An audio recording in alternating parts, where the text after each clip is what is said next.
I nominated from Tinder, and the process was quite okay and quiet because even the nomination, the deadline for the cut-off time was not really, maybe I can say that the process was a bit faster than they anticipated. Was 5 p.m. Because 5 p.m.? almost, no, it actually ended slightly before 5 p.m. Okay. Yeah, it came slightly before that, because I was among the last candidates to nominate, and I think I nominated around 3:30. So at least by 4 p.m.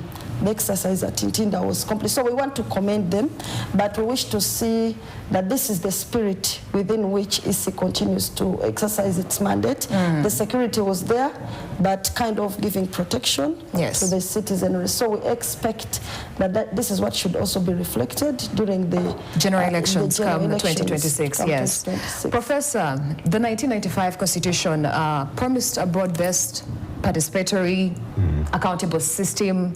After all these years of instability, it also emphasized checks and balances, the rule of law, and basically positioned itself as a people-centered government. 30 years later, has that vision been upheld, or has it faded away? Well, I mean, it is up to us as Ugandans to ensure that that is upheld.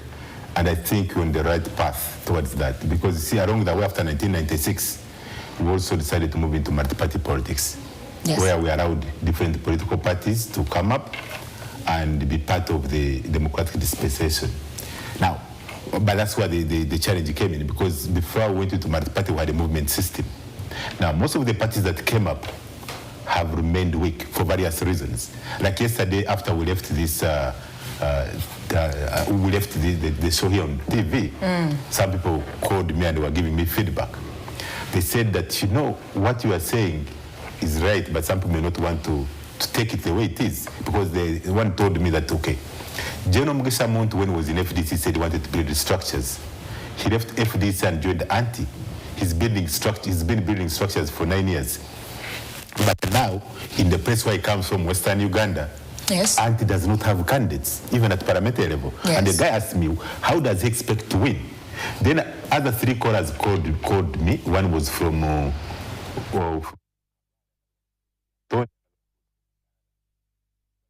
called on other things, but these ones were calling on the parliamentary issue. They said for us, one of them is a teacher, another one finished a degree but is not working, another one is like kind of a businessman. So he said for us, we are good candidates, we are promised support by the opposition, like to pay these fees for nomination. But when the time came, they said they have no what? They don't have the money to give them. And the teacher is saying, if I'm earning 250, 300, how do I now get my 3 million, which I don't have, you know, to go and pay to the electoral commission? So that's a lesson for political parties, especially those who have MPs in parliament, that they should plan and keep some money, at least to give their flag bearers. But again, I wondered, if you don't have money to pay for nomination, how are you going to campaign? Speaking on the issue of nominations and lack of fees and everything to do with finances, it is true some presidential candidates were decrying how they don't have the finances, including the National Unity Platform, Alliance for National Transformation as well, has also come out to publicly fundraise for this money.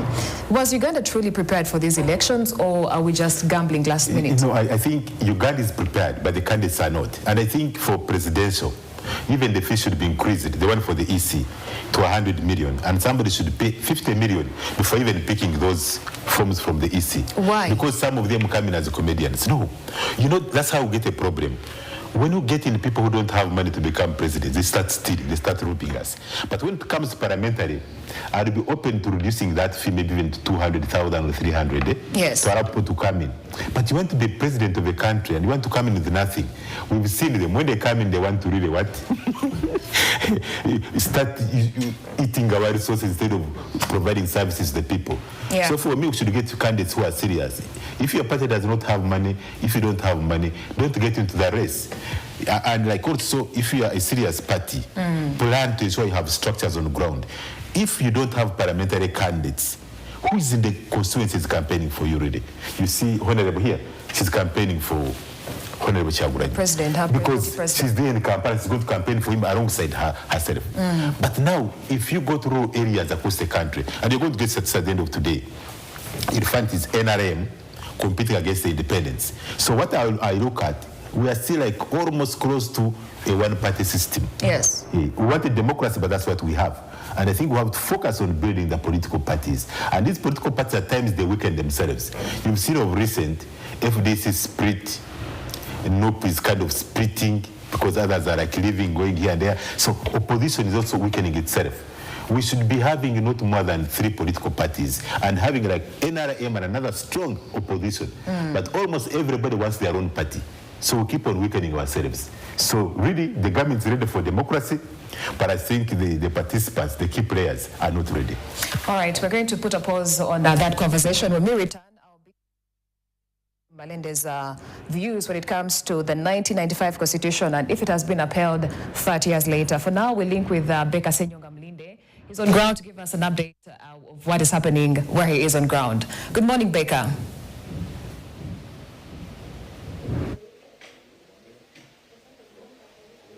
All right, a very good morning to you, Priva, and all those watching us on NTV at morning at NTV. My name is Becca Senyonga Mlinde, and I'm coming live from Sembabule District. Where I'm standing is Sembabule District headquarters, and it's where the offices of the Electoral Commission in this district are located. This is the very place where members of parliament, those contesting for different positions in Sembabule District and other counties like Maogola and Remiaga are being nominated from. Just to take you through some of the prerequisites or the requirements that a candidate or any person who is proposing to stand for MPship should present. One of them is the 3 million Ugandan shillings that is non-refundable, and of course it is paid in the bank in the account of the Electoral Commission. Then this person is also supposed to present academic documents. That's of course Senior 6 or its equivalent, and they have to take oath to show that the documents presented are the real documents that belong to them. They are also supposed to be registered voters, and they, of course, they have to have been, updated their voting system. Okay, away from that, just what transpired yesterday is that quite a number of people who expressed interest earlier on in this year were nominated yesterday, and only 21 of those 29 people who expressed their interest were nominated yesterday. And today, according to the Electoral Commission in this area, around 8 members are being expected to be nominated. That's if they show up in the duly expected time. But as you can see, preparations are underway, and these are part of the staff at the Electoral Commission preparing and ready to receive different, residents of Sembabule District, I beg your pardon, that are planning to contest for different positions. And another requirement that is expected of these people is the 10-member, supporters that are allowed to access this site. As you watched our different subsequent bulletins yesterday, security was heavily, in the area. It was deployed. Reason being is that Sembabule is one of the districts that is full of chaos. But we thank God, yesterday chaos was not witnessed in any way or the other. The entire process here at the Electoral Commission was handled in a very civic way, and we hope for a very better day. As you can see, as we take you outside what's happening on ground, security has already been deployed. We can witness, or we can see the army. Of course, we can see also the field force units, Uganda Police Force. They are all providing security, ensuring that Ugandans are very safe in this exercise throughout the entire exercise. So different members of parliament, that's of course the incumbents like Theodore Sechikubo, have already confirmed, and they're expected to be nominated at around 11 a.m. and others. But one of the funniest things is that most of the candidates that are contesting for independent or who are coming as independent candidates are those who did go through during the NRM primaries. And these people, one of them is the incumbent woman member of parliament for Sembabule district, Mary Begumisa, who yesterday reiterated that there is no worry. Her coming as an independent candidate in this race does not, contradict with the party regulations, and we hope so it is like that. But for now, I'll be joined by one of my colleagues, Daniel Kibet. Daniel Kibet will be taking us through how he's experiencing this, given that this could be his first or second time of covering elections. Daniel will be taking us through the entire process, right from the presidential campaigns to the nominations. A very good morning to you, Daniel. Good morning, Baker. May I take the mic? It is very okay. So right. The viewers just want to understand your experience during the nomination exercise, given that Sembabule is one of the districts that is known for chaos. Look, thank you so much, Baker, of course, and good morning to our viewers who are watching NTV and, of course, Priva and the entire team in the studio. I'm Daniel Kibet, like you heard it. And it's been quite peaceful. This particular district, Sembabule district, is known for, basing on what happened really in the NRM primaries, parliamentary primaries, way back in July. So many people have had a different picture of this entire place, but it's now peaceful, quite peaceful. Nothing serious has happened, and we do hope that such environment continues even after today, because what we know so far is that 21 candidates have been nominated so far by close of business yesterday. It is already about 20 minutes past the hour of 9 p.m. or so, and that means that this exercise should have commenced already, because it has to end at 5 p.m. But as we are coming to you right now, there's no candidate who was aspirant for now. They are not yet candidates who has showed up for now. But really here in Sembabule, one funny thing or one interesting thing is that there are 5 parliamentary positions in this district, whereby 4 of those 5 seats are currently being occupied by women. Maogola West, that is a woman, that is Anifa Kawaii. She's the state minister for health, in charge of general duties. And then we've got the district woman member of parliament. We've got the woman MP, the MP rather, for Maogola County, and then the MP as well for Maogola North. The only gentleman who is the MP from Sembabule is Theodore Sechikubo, who is MP for Rwemiaga County. And by the way, he's expected to be nominated today. We earlier on spoke to Electoral Commission officials here in Sembabule district, and we were told that he confirmed that he will be coming here at 11 a.m. And then, of course, some of the big names that were nominated yesterday include Brigadier General retired Emmanuel Rwashande, who is, of course, attempting to unseat Theodore Sechikubo, who has been a member of Rwemiaga County since 2001. He's now making 25 or 26 years since he joined Parliament, and then he was nominated yesterday, and he's going to vie for that position on NRM ticket. We had Nina Kankunda. She is popularly known as Nina Rose. She was cleared, nominated yesterday to stand for the woman MP position for the district woman MP for Sembabule district. And then Anifa Kawaii as well, she was cleared yesterday to vie for the position of member of parliament for Maogola West on NRM ticket, and so many others really. Plus, of course, Aine Godfrey Kaguta Sodo is President Museveni's younger brother, and he's going to stand for the position of member of parliament for Maogola North. And so the entire process really is ongoing today, but we are definitely come here to ensure that we give you as much information that is necessary for you in our subsequent bulletins, but we are giving you these constant updates on our social media platforms, NTV Uganda on X, NTV Uganda on Facebook, and we are streaming as well on our website, www.ntv.co.ug. But before I give back the microphone to Becca, he told me about my experience. I mean, it's been such an honor, privilege to cover these elections. We started with presidential elections for about 3 weeks, and now we are here to ensure that we give you, or we express that bold voice to update you on even how the parliamentary nominations are ongoing. Personally, I've enjoyed everything, and I look so much energized. I look for many more such opportunities to come. And Priva, that is what I have for you. But Becca, unless you have a closing shot. Of course, I just want to let our viewers, keep following us. The hashtag is Bold Voices Uganda. Uganda Decides 2026. Of course, on NTV and all our social platforms. For now, let's switch to our Uganda audience. So, abatulaba ku NTV, amachagano, amachamalungi, twagalo bategeza tuli waneno mu district Sembabule. District Sembabule eno, erimu amasaza amangi nnyo ag'enjawulo nga Rwemiyaga, Mawogola n'amalala era nga ababaka bangi bannabyabufuzi bavuddeyo abeesowoddeyo okulaba nga bajja babere nga bavuganya ku bifo ebyenjawulo. Abamu be babaddeko nga baweereza okusuka mu kisanja ekimu ebibiri ate era nga bakyaliko. Wabula olunaku lw'eggulo abantu 21 be basunsuddwa akakiiko k'ebyokulonda nga ku bano ku bantu 29 abajjayo empapula. Olunaku olwaleero tusuubira abantu abalala 8 abagenda okubanga basunsulibwa. So njagala okubategeeza nti byonna binaba bigenda mu maaso tujja kuba tweyongera obbi batuusaako okuva neno mu district ey'Sembabule. Jjukira district eno emanyiddwa nnyo okuba nti erimu nnyo emivuyo naye kye twalabye olunaku lw'eggulo n'olwaleero embeera ekyali nzikakkamu era nga tusuubira okubeera n'olunaku olulungi. But for now, let me switch over to my colleague Kenneth Odele in Soroti.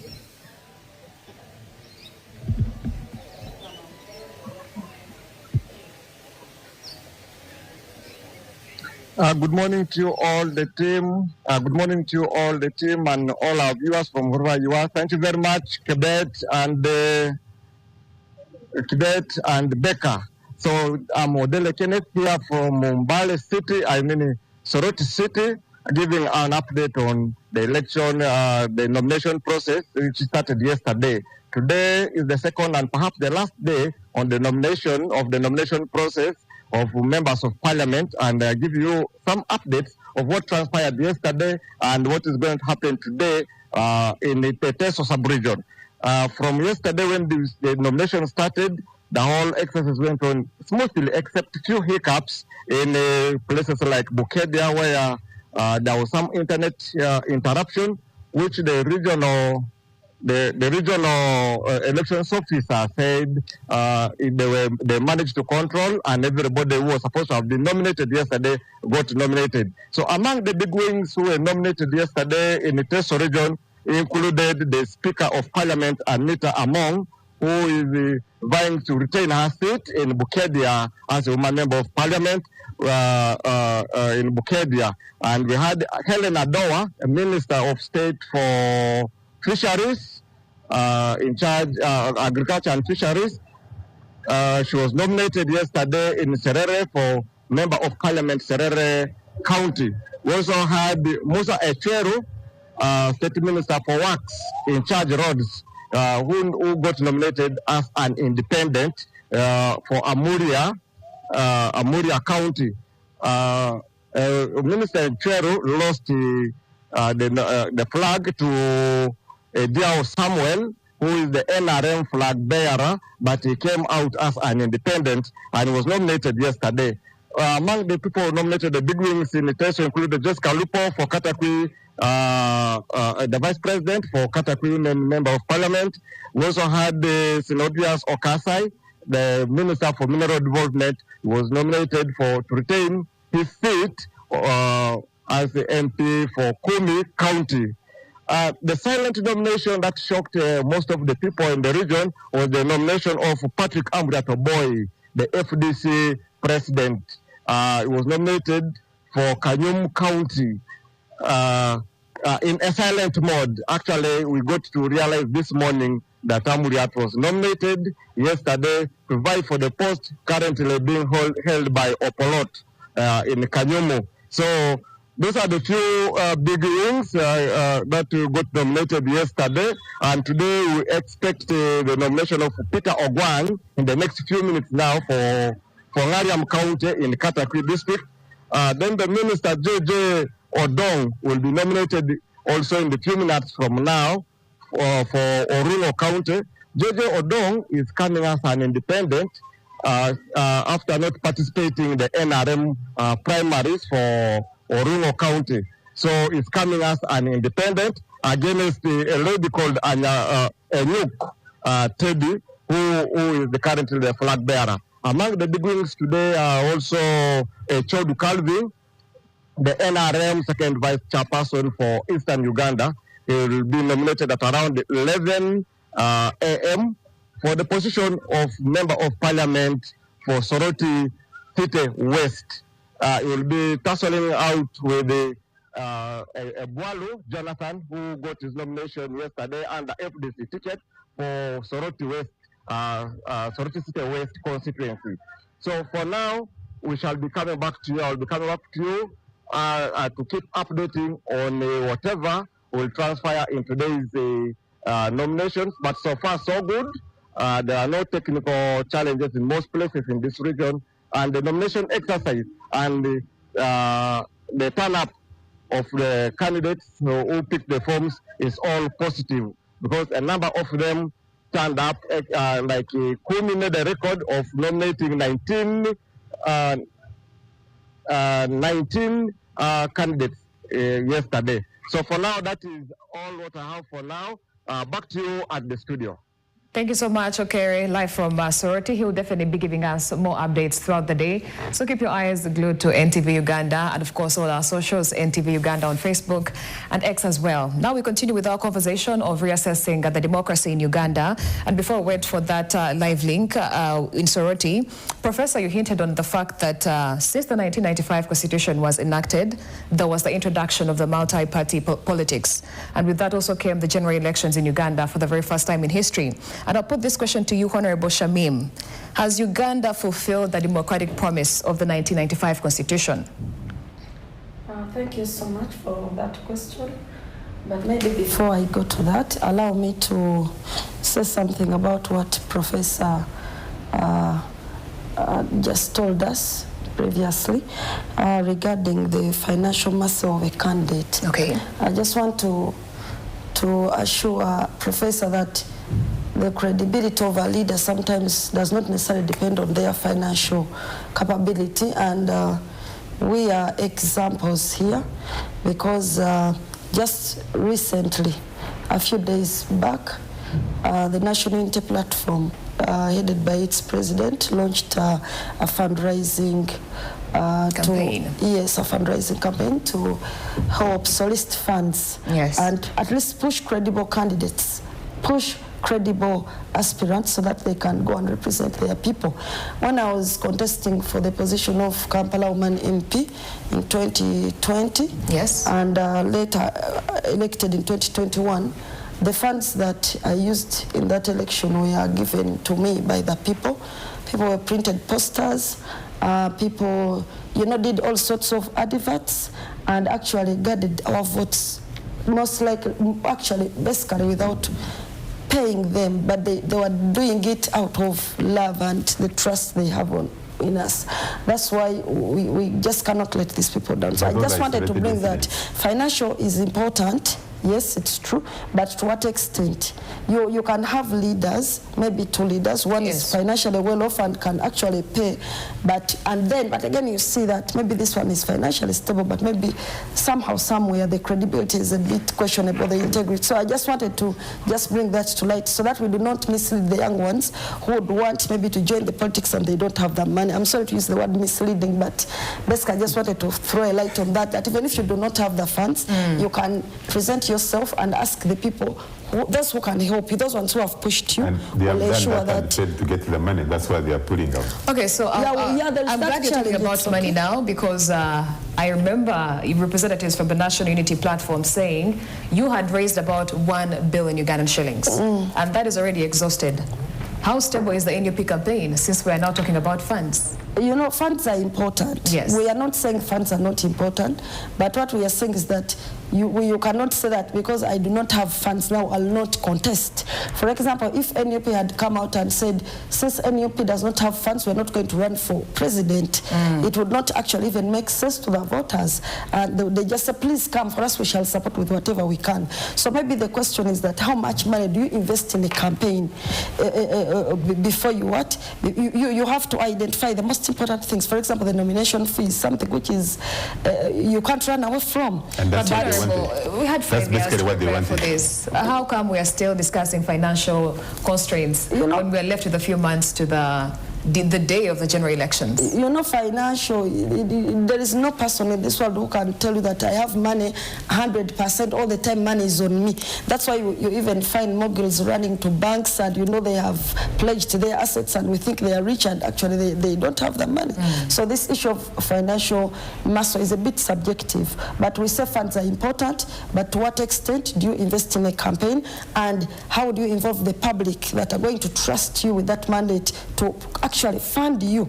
Actually, for us, we are thinking at the National Unity Platform that should be the system that we take when we take over power, that any candidate to come and vie for political position, they must have, you know, sponsors and funders that are willing to actually, to invest in them. So just away from that, I can maybe respond to your question. Yes, and talk about democracy, yes. Yes. First and foremost, maybe I can just say that when the regime came into power, they promised people, they promised Ugandans a people-centered government, and that means a government that respects and upholds the Constitution as it was made in the 1995 Constitution, in the 1995 year. However, we have seen the Constitution itself being tampered with. It has been amended quite a number of times and on very controversial issues.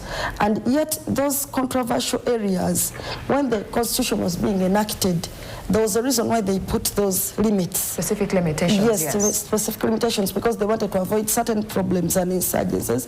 But you see, it has been tampered with. So on that reason alone, this regime cannot boast of saying that we know the law, we respect the Constitution, and we have lived up to our promise, because the Constitution is the supreme law of the land.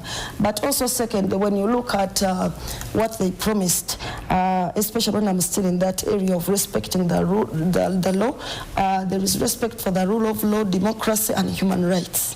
Sincerely, even if someone has not gone to law school, where is respect for human rights and dignity? When abductions are on the rise, people are detained in areas that actually not gazetted in law. Yes. And others who are detained in legal facilities, still their rights are abused because they're not produced within the time. For example, those ones in police custody, 48 hours, it is usually broken, and they cite resources and other issues, which could be could hold some water, but yes, the law is the law. There is a right to police bond. If you're still investigating or you don't have funds, give someone bond, they bring sureties and then they can come and work. But all this has not been respected. And you see, currently, yesterday, in Kanyanya Court, some of the victims of political persecution appeared. And we know we have Alex Waisamu Fumbiro, the deputy spokesperson of NUP.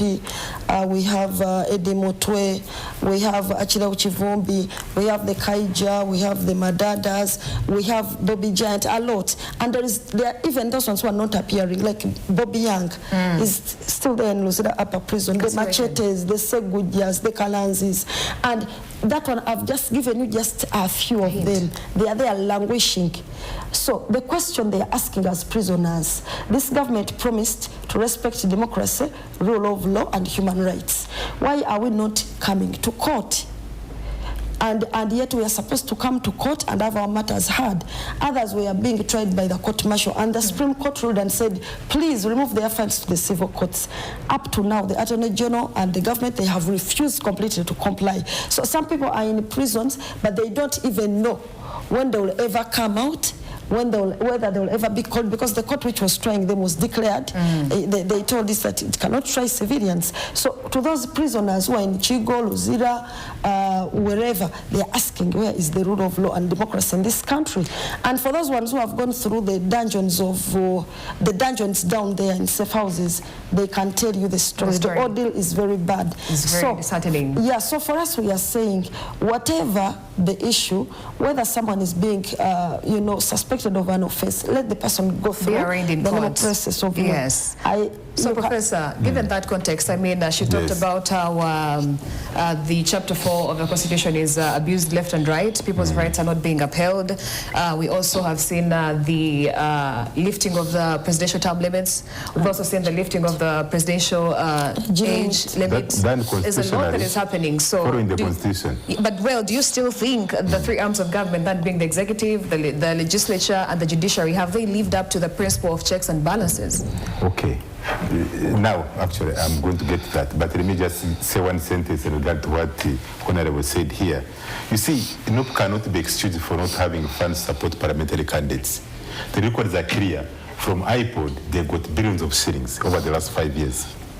You know, and after getting that money, when you look at the money they've been paying themselves, they've been so hefty allowances, you know, somebody being paid 50 million shillings a month and so on. They didn't reserve money for this. So it's now, Professor, it's now of recent that actually the National Unity Platform has decided to be a part of iPod. But they were getting money from Electoral Commission. But they were not members of iPod. Was that enough for them to actually carry through the elections campaign for their presidents? If you look at the allowance they're paying themselves, candidates? Like the party president, the secretary general, they were earning higher than even the current MPs. So let me leave that one and go back to the issue you raised. Just to say it again. And yes, how will have the three arms of government, that being the legislature, checks and balances. Yes, on the issue of checks and balances. Yeah. You still have the executive, who have the legislature and the judiciary. Yes. Now, it so happens that NRM has had the majority of MPs in parliament, and the speaker has been coming from the NRM. But if you look at the times of Right Honorable Sekande, Right Honorable Kadaga, even the late Oranya, they really tried. Because you see, democracy in Africa is gradual. You go to Tanzania, you go to Kenya, you go to all these countries, you cannot say we have it's perfect, it's gradual. So something has been done. But I think that when it came to the current parliament and the Right Honorable Anita Mong, you know, I mean, they have kind of given up. They are now part of the executive kind of. You know that if anything, let's say for example, it is about nominations or vetting, you know, whoever has been nominated, whether they have papers or not, they will go through. There won't be any check. If it is a law and it has come from cabinet, it has to be passed. It's like now rubber stamping, which I think is not the best way forward. But when it comes also to the other arm of government, which is the legislature, I think they have tried. But whenever opposition wins cases, they say now the judiciary is working. When they rule, they say now they are, no, it's not okay. Okay, but Professor, sorry to interject. You're saying the legislature is working for the 11th Parliament. Do you have like any, maybe 5 or less than 5 specific legislations they have worked on and you're like, yes, this was in favor of the people. The legislature was definitely working for the best interest of the people. That's what I've told you. I'm saying they are not checking anything. So they're just passing bills, and I'm saying the legislature has kind of become part of the executive. Whatever comes in goes out. So in a way, they have failed on their mandate, the legislature. So what we expect in the next parliament is that at least the parliament will try to check the executive. You know, I mean, look at. I'll give another example of supplementary budgets. Anything that comes in goes through the way it is. It is okay to provide supplementary budget, but there should be checks. Even some of those supplementaries violate the constitution, violate the laws on supplementaries. So what I'm saying that the legislature has failed to a great extent, and then the judiciary has tried as much as there are issues here and there. So the checks and balances are not working fully, but it's work in progress, you know. Honorable Shamim, you're part of the 11th Parliament. As the legislature, do you believe you're independent from the executive and also the judiciary? First and foremost, I think it's important to know that Parliament derives its mandate from the law. However, we have got reports and also seen that sometimes when Parliament is executing its work, there is some bit of interference, as Professor has elaborated. Yes, has elaborated. And this interference comes in different forms. And I think the first one we have to deal with, it may sound a bit cumbersome, but we have to get a way of facing it. Even the mode and maybe which we can rethink of how a speaker or deputy speaker of parliament is elected. We can maybe look at revising those laws that regulate the election of a speaker, because we have seen that a speaker comes from members of parliament and they elect this person. But we have also seen that usually the party with a majority. Numerical strength. Yes, with a numerical strength. I'll give an example. In the 2021, after the elections in 2021, when we went for the elections, the NRM members were saying, we are already through. Messiah has called us and he has told us, please, Olanya, may his soul rest in eternal peace. And then finally, after then, they said, Anita. So when we have this kind of system whereby there is a person seated somewhere who controls everything and says, if I tell my NRM members that they're supposed to elect so-and-so, this is the person they will elect, whether they like it or not.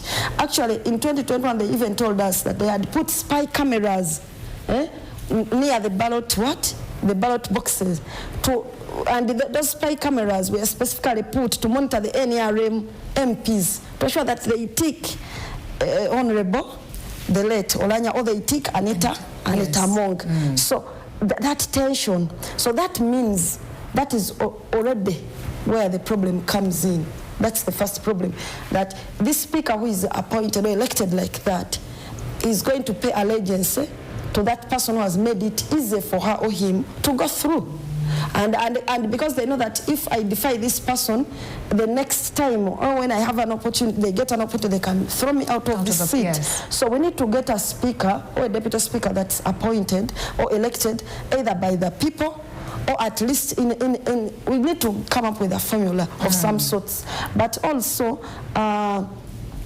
you find that I also look at MPs themselves, the MPs themselves, because we can't leave them out. We have also seen situations whereby, as MPs, some of us do not, when we go to Parliament, it's like some people look at it as like a dealership house, and yet it's supposed to be a house for representing the poor Politics is now a lucrative business. Yeah, lucrative, but in your own way, in a legal way. For example, when you're paid to do something, when you're paid to go undertake certain things, and maybe you do some research, fine. But when you when you look at it as a dealership house, for example, you pull every money that comes along, every bribe in the corridors, everything. They tell you, if you're going to pass this law, please, there is this money, come for it and vote yes or vote no.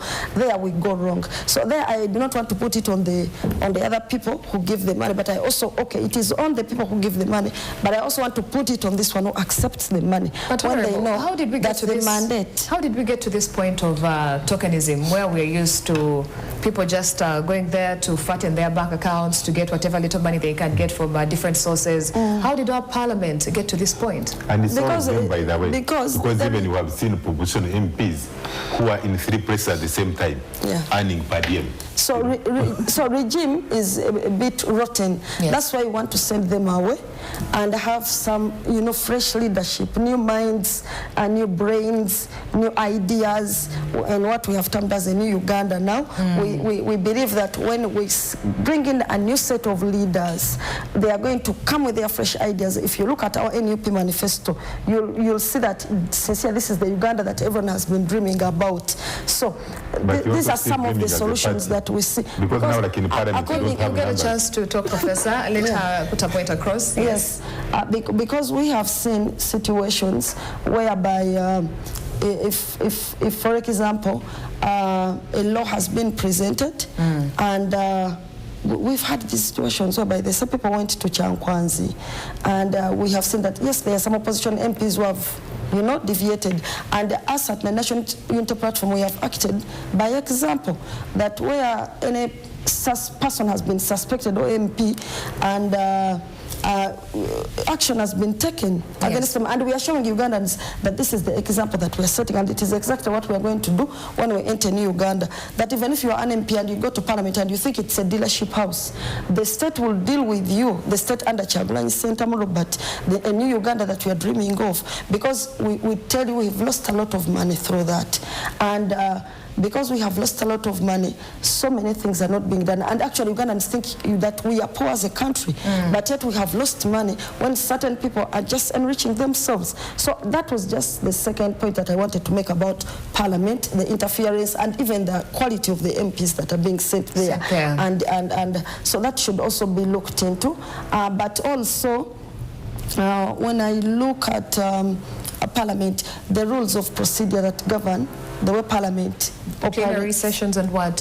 Yeah, those rules of procedure are a little bit bureaucratic, but they also give a lot of powers to the Speaker and the Deputy Speaker. I'll tell you, if my people of Kampala tell me that, Shamim, we want you to address, for example, the issue of drainages or, you know, anything happening in Kampala. Yes, over taxation, anything, you know.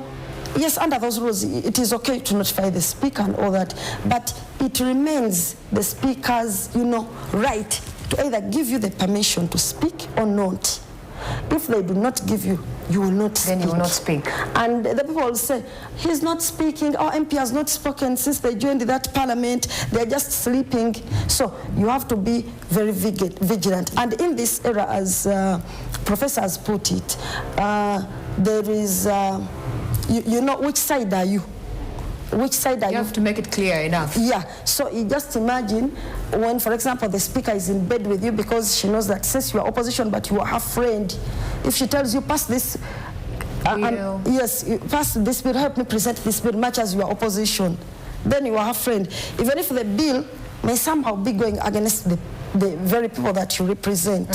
So you find that in such situations, there are people who will get more benefits and be speaking on the floor of Parliament, and because they are friends with the Speaker. So you have to look at the type of Speaker you have also got. There is a Speaker who you can get, and they only give a lot of opportunities to their friends. If you are not her friend, in that line. Context, then you're out of the game. Yeah. So now you have to wait for a colleague to speak. For example, Honorable Tamaguzi or Shamim Malida has spoken to, has stood out to speak, has got an opportunity. Then you have to just jump on that one, and you come as information to speak for your people. You see? To supplement. Yeah. Okay. So these are some of the things that we need to change. The Speaker has a lot of powers under those rules, and I think they should be checked. But also, the presentation of issues on the floor of Parliament, it should also be amended. The people of Kampala must be in position to know that on the 23rd March 2026, Shamim will be presenting our issues on the floor of Parliament, and they all tune in. They can actually be allowed to come to Parliament. Some of them, as groups, have been allowed to come in on several sessions, but those broadcasts should actually even always be live, so the people will know that our matters have been presented, and then government comes and gives a commitment that these are the issues we are solving this. These are priorities. Yeah, these are priorities, and this is how we're going to do it. So I think that is also missing. And when the people feel that there is that gap between Parliament and themselves, and yet Parliament is supposed to be there, you know, they are bridging up. You'll hear people say, but Parliament it is not that they are not credible people there. They send their credible people. Some people are credible. That's why they keep sending some of them there. But again, when they feel there is that gap, they will speak. That Parliament, or sometimes Parliament may be, let me tell you, discussing something which is off topic at that time. There is some emergency. I take exception of that, but I'll speak it because I've seen it. Yes, as we summarize. Yes. For example, you can find that you have a fire outbreak. Yeah, just outside the Parliament there, or people are there rioting. There is a problem. Maybe IFRI system. I'll give you an example. The IFRI system for the business community was so much of this, but you enter Parliament and they are discussing other things which are not even not even attending to things that are outside their premises.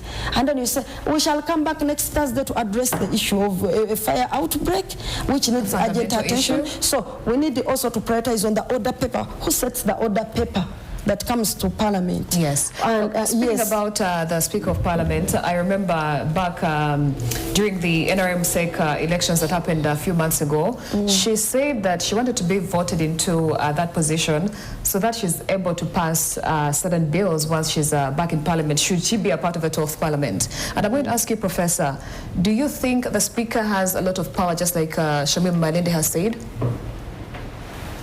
You know, the power is mainly with the NRM caucus. What is discussed there, the Speaker has to follow. But at the same time, when she's within the House as a Speaker, she's in charge of the House. So she has power. She has power, but I think at times she has to use that power wisely, because like I'm saying, even if you belong to the NRM party, there are certain things you should filter, certain things you should check. Yes. To ensure that whatever comes out of parliament is seen as like checking the executive, checking the legislature, and all that. Okay, but most of that is not happening. Yes, let's talk about now the gains of the democratic journey of Uganda. Are there specific aspects of democracy that deserve credit or protection here in Uganda, or we've done poorly across the board when it comes to democracy? I'll put that to you, Honorable. And then we'll pick Professor's 2 cents. Yeah, we respect the fact that they talked of a constitution, a people's constitution, and it was enacted in 1995. The laws were enacted. Institutions have been put in place. Organs of government are there. And also, I think the side of security, if it is not, if they were not using it, if they had not started using it again to traumatize the common person, yes, I think the security has been handled, at least somehow. We have some few areas where, you know, some insurgencies, but at least you see that there they have really tried. So their issue is that the laws have been enacted, but the laws remain in the books. Implementation is a problem. Yeah, so we need a regime, a government that can implement the laws as they are. If they speak that, if the law says that the electoral commission must be independent, it is an independent electoral commission, then we need a government that can respect what that law says. That indeed electoral commission should be independent, they should be allowed to conduct their free and fair elections.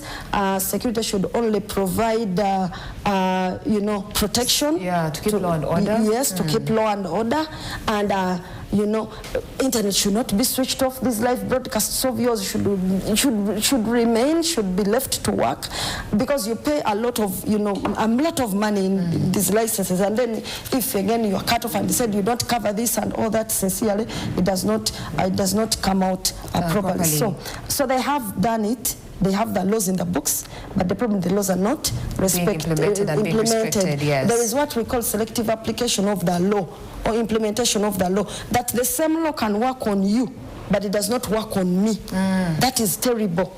And yet under our laws, we are all equal under the law, because if I come and I beat you, you feel pain. If you come and beat me, I feel pain. It is the same effect that you get.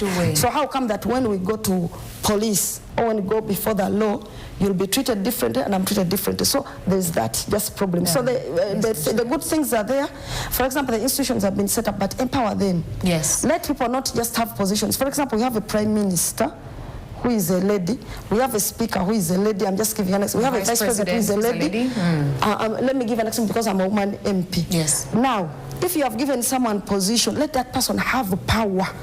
Their power. Let them take decisions by you don't give them what to say. Yes, let them execute their duties very well. Very well, I'll bring you to this conversation, Professor. Are there any aspects of Uganda's democracy that deserve any credit? Definitely, I want you to start from these countries that have constitutions. Look at DRC, look at Somalia, look at South Sudan, look at Sudan, look at Libya. They all have constitutions. But you can see they actually failed democracies. So Uganda has had steady progress as it's put. So when you look at Uganda, of course there are areas where we need to have some improvements. But we have had a stable country, stable security. But when you don't have security, you can't do anything. Yes. Now, in some institutions, of course we have the institutions. You talk about human rights, you talk about courts of law, all these institutions are there. But as we say, we need to improvements, continuous improvement. And for me, even when it comes to elections, we hold elections every 5 years. Like now, she's talking about she calls this like new change, a new era. Yes. But now, if you are going to cause a new what? New Uganda. A new Uganda. If, for example, look at parliament and you're going to have a new Uganda, at the end of today, you are going to find out opposition across the country. They have not fielded like candidates in more than 50% of the constituencies. Already, they are below 50%. When it comes to the strongholds like Uganda, Central Region, yes, you find that they are competing against themselves. There is NUP Independent, there is Manya FDC, there is PF. There are so many. They are competing. NRM is buying out the independents to remain with one candidate. And at the end of the day, you'll find that some of these seats, NRM is going to win them because the opposition is confused. So does opposition have a strategy of really building for this new Uganda they're talking about? If you go to Ranga, it should maybe give credit to Kenya. UPC candidates are there and they are competing against maybe NRM and they are going to win some of them. But opposition is weakening itself every other day. And even when we look at some of the candidates they are fielding, I don't think the kind of caliber she's talking about in parliament, they are going to have that kind of caliber. We are seeing musicians who don't understand matters of policy, but they are popular on the ground. Yet the role of parliament is very clear. And they are sidelining some of these candidates that would actually be strong in parliament. Professor, are you saying musicians don't have the credibility and no, credibility what I'm saying, of parliament? The president is a musician. With the president? Yes, yes. No. Now, The president of a country is very funny. Basically what I'm telling you, Our president you have to look at what Yes. they are going against. You have a candidate like Segona, who you can say is a competent opposition politician. Then you bring a musician to contest against him, to compete against him. You know, I mean, you are weakening your own opposition because you want poke and push for issues in the parliament. So, but anyway, everybody has a right as long as you have a level. But as opposition, you have to look at the caliber of candidates. Like if you are going to form the next government, Yes. what are those people going to have in the cabinet? So what I see really, opposition is in disarray. Zelensky is doing great even as a comedian. Can't we bring that? You go to Ukraine and see Can't what we is bring happening. it? Can we bring it back He here has in burnt it Uganda? down. Ukraine has been a total failure. He's just being pushed by the European Union. How It's a about total Jeff failure. Kennedy? Jeff what? Kennedy. Hey, by the way, you should know that when I say musicians, I'm not saying it like broadly. Yeah. There'll be just a few examples. A You few may look at wonderfuls. different as a musician, but he was a lawyer. He had other things. I think we are getting this one out of context because, sincerely, what is the role of an MP? Is to legislate, And represent budget and oversight. And some of these issues that he's talking about can be done by policy persons who are there. Actually, when you go to parliament, we have these offices of these researchers, the policy analysts. So I think the most important thing for a leader who has been voted by the people is to understand the common person, the will of the common man, get that voice, bring it on the floor, speak it. Yeah, if you need to enact a bill, enact it, a motion, a petition, bring it, and then your fellow colleagues will debate it. Then other matters of policy and all that stuff, yes, they're important. If someone has it, it's an added advantage. But we should not close out people, and we should not tag leadership to particular professions. We have seen people, what was Museveni doing before he came to power? Maybe if I can ask him. Museveni is a serious economist. At least my president is an artist. gainful employment. Gainful employment, and came when he was No, we rich. can say he's a lawyer because he went back and did law. No, you know, we should not say that every lawyer is a good leader, and whoever is not a lawyer cannot make a good leader. We should not look at that. I think credibility and integrity goes far beyond that. Otherwise, if we start tagging professions to leadership, then it's going to be a mess. And we are going to get examples of people who have those decent professions that when they have done, bad to the community. And I take exception. I respect the Honorable Segona. I know he can bring a lot on table and a lot to Uganda. And I know Uganda needs it, and I know even needs him, and I know he's actually, I think he had he has some position actually at the level African, at that level in Africa. So he's resourceful and others. But what we are saying is that each person should be given an opportunity. We should not be tagging leadership to someone's profession, basically. Yes. When it comes, it is an added advantage. But you can serve from anywhere else. I'm going to tell you, for example, if the Honorable comes and he loses, you think he will not contribute to this country? Assuming he loses the election in 2026, he will still be useful. And believe me or not, you will see him in positions when he's serving his country very well. So we should just learn to encourage each and everyone, and also position ourselves as and when fit. Let's talk about the removal of term and age limits. Professor, do you see a Uganda where there's going to be a restoration of term and age limits? Under the new Uganda, we have it. A time will come when we shall have that. But what we have to note that this was done constitutionally, and there are so many countries in the world where they don't have term limits, including countries like Germany, and they have developed. What we need is to ensure that our systems, even when we we don't have term limits. Yes. Like the systems are okay. When you conduct elections, they are free and fair. And even within the parties, there is a democracy. When they say it's time up for you, then you leave. Look at the UK.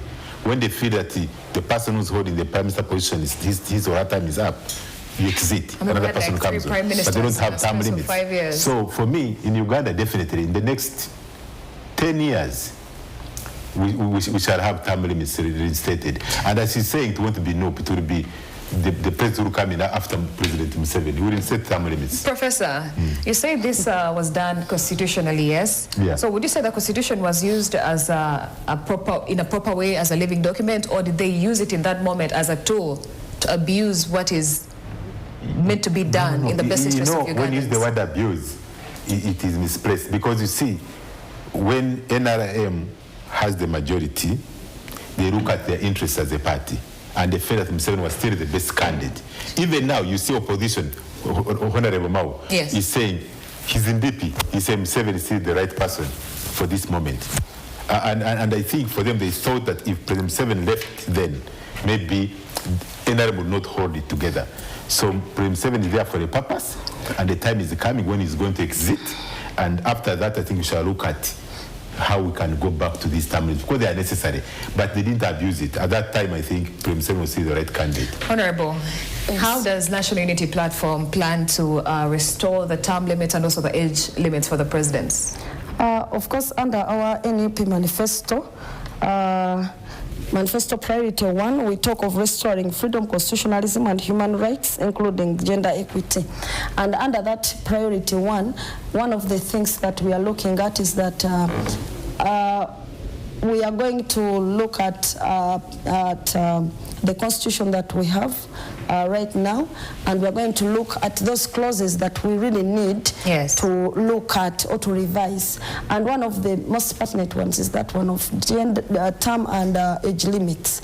And this will be a consultative process, because it is not going to be just imposed from the party and then to the people. Mm-hmm. So it is going to be a consultative process whereby we shall have everyone involved, the different stakeholders, the religious leaders, the culture ones, the ordinary persons, the technical people, all sorts, the politicians who are what, and then we come up with something. So it's going to be a consultative process, but what we can assure Ugandans is that under New Uganda, we are going to ensure that the constitution is respected. We are going to restore term limits, restore the age limit, and ensure that the term limits cut and the age limit cut across all elective positions, because we want to put it to Ugandans, want to set an example that when you come into service in a political space, when you come into a political space, it is service, it is not, you don't become a career politician.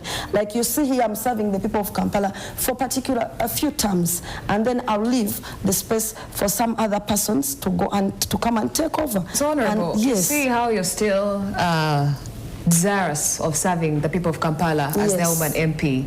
It's also mimics how power looks like here in Uganda. The moment you get there in that seat, it's exciting, it's warm, it is sweet, and you don't want to leave. What's the guarantee that after a few terms you'll be going? But also, what's the guarantee that when the National Unity Platform, let's say, just hypothetically speaking, they're in power, what's the guarantee that they're actually going to restore these things? Because I'll give an example like Ibrahim Traore. Well, I'm giving an example outside Uganda, but he said within 2 years, Burkina Faso would have what? But he's done a lot. He would have elections. And up to now, they're still under a military rule. So what happened? I think... Is that how politicians operate? No, that's not what I want to say. But my point is that to regulate persons and individuals, they all have to be under the law. Yes. The law is what should be above each and every one, whether it's a military person or an ordinary person, a poor person, a rich person, educated, uneducated, ghetto, not ghetto. The law is what makes all of us equal. And I'll give you an example. For us in the National Unity Platform, our constitution, the one that they have refused to gazette, gives us 2 terms to serve, and we are out, including our president. So now, that is already a typical example. that for us, we are willing to come and restore. If we can put it in our party constitution, then how about the national constitution, when it has been the cry of everyone, all Ugandans are saying, please, please help us restore these term limits and the age limit, so that at least we can know, we can be sure that Uganda shall have peaceful transition every now and then. Yeah. So, because it is a consultative process, before we came up with these priorities in our manifesto, we consulted the people, what the people want most and how they would want those things to be implemented. And we are sure that when we come to government, I think after swearing in, day one, you'll see already when things are changing upside down, because even that parliament, we're going to cut the size of parliament. He's saying that now NOP has not fronted candidates and all that stuff. I don't know how true that is, because I've seen we have fronted candidates, almost everyone. Yes, but now, so for us when we come, we're not going to remain with this big size of parliament that is talking about. We're not going to remain with this. How would you do it? You don't have the majority with this, parliament. We are not going to have all those people, all those ministers for what? So for us, we are coming with a lean government. Just imagine when Kyagulanyi takes over power and is sworn in at State House. The first thing we are looking at, the Constitution of Uganda, the people who are going to serve in the cabinet, the size of parliament and all those stuff. Yes. So these are some of the things that we have to look at. And for us, we are putting them at the forefront, because we know we need to minimize resources so that we can utilize them into social services. Professor, you don't seem to agree with Honorable. Yes. Do you have a rebuttal? Yes, I need to put on record that I don't support reinstating age limit. Because wherever you go, whether it's America, even the current president is now in his 80s. Even the previous Joe Biden was. You go elsewhere in the Arab world, people are serving and they're serving well. What we need are the term limits. But people experience. You don't want to take out somebody who is supposed to be an MP at 85. They have experience. Even in American universities, there are professors who are 95, 97, still active in service. But we need age limit. Professor, why would we... we need term limit. Professor, why wouldn't we need the age limit in a country where the majority population is actually youth? Wouldn't you want youth, but that's youth representation across all angles? Yes, we are talking about democracy. If it's democracy, if the youth are the majority, they will elect a president who is youthful. Because you are going to have term limits, let's say 2 terms maximum. The one who is there will leave.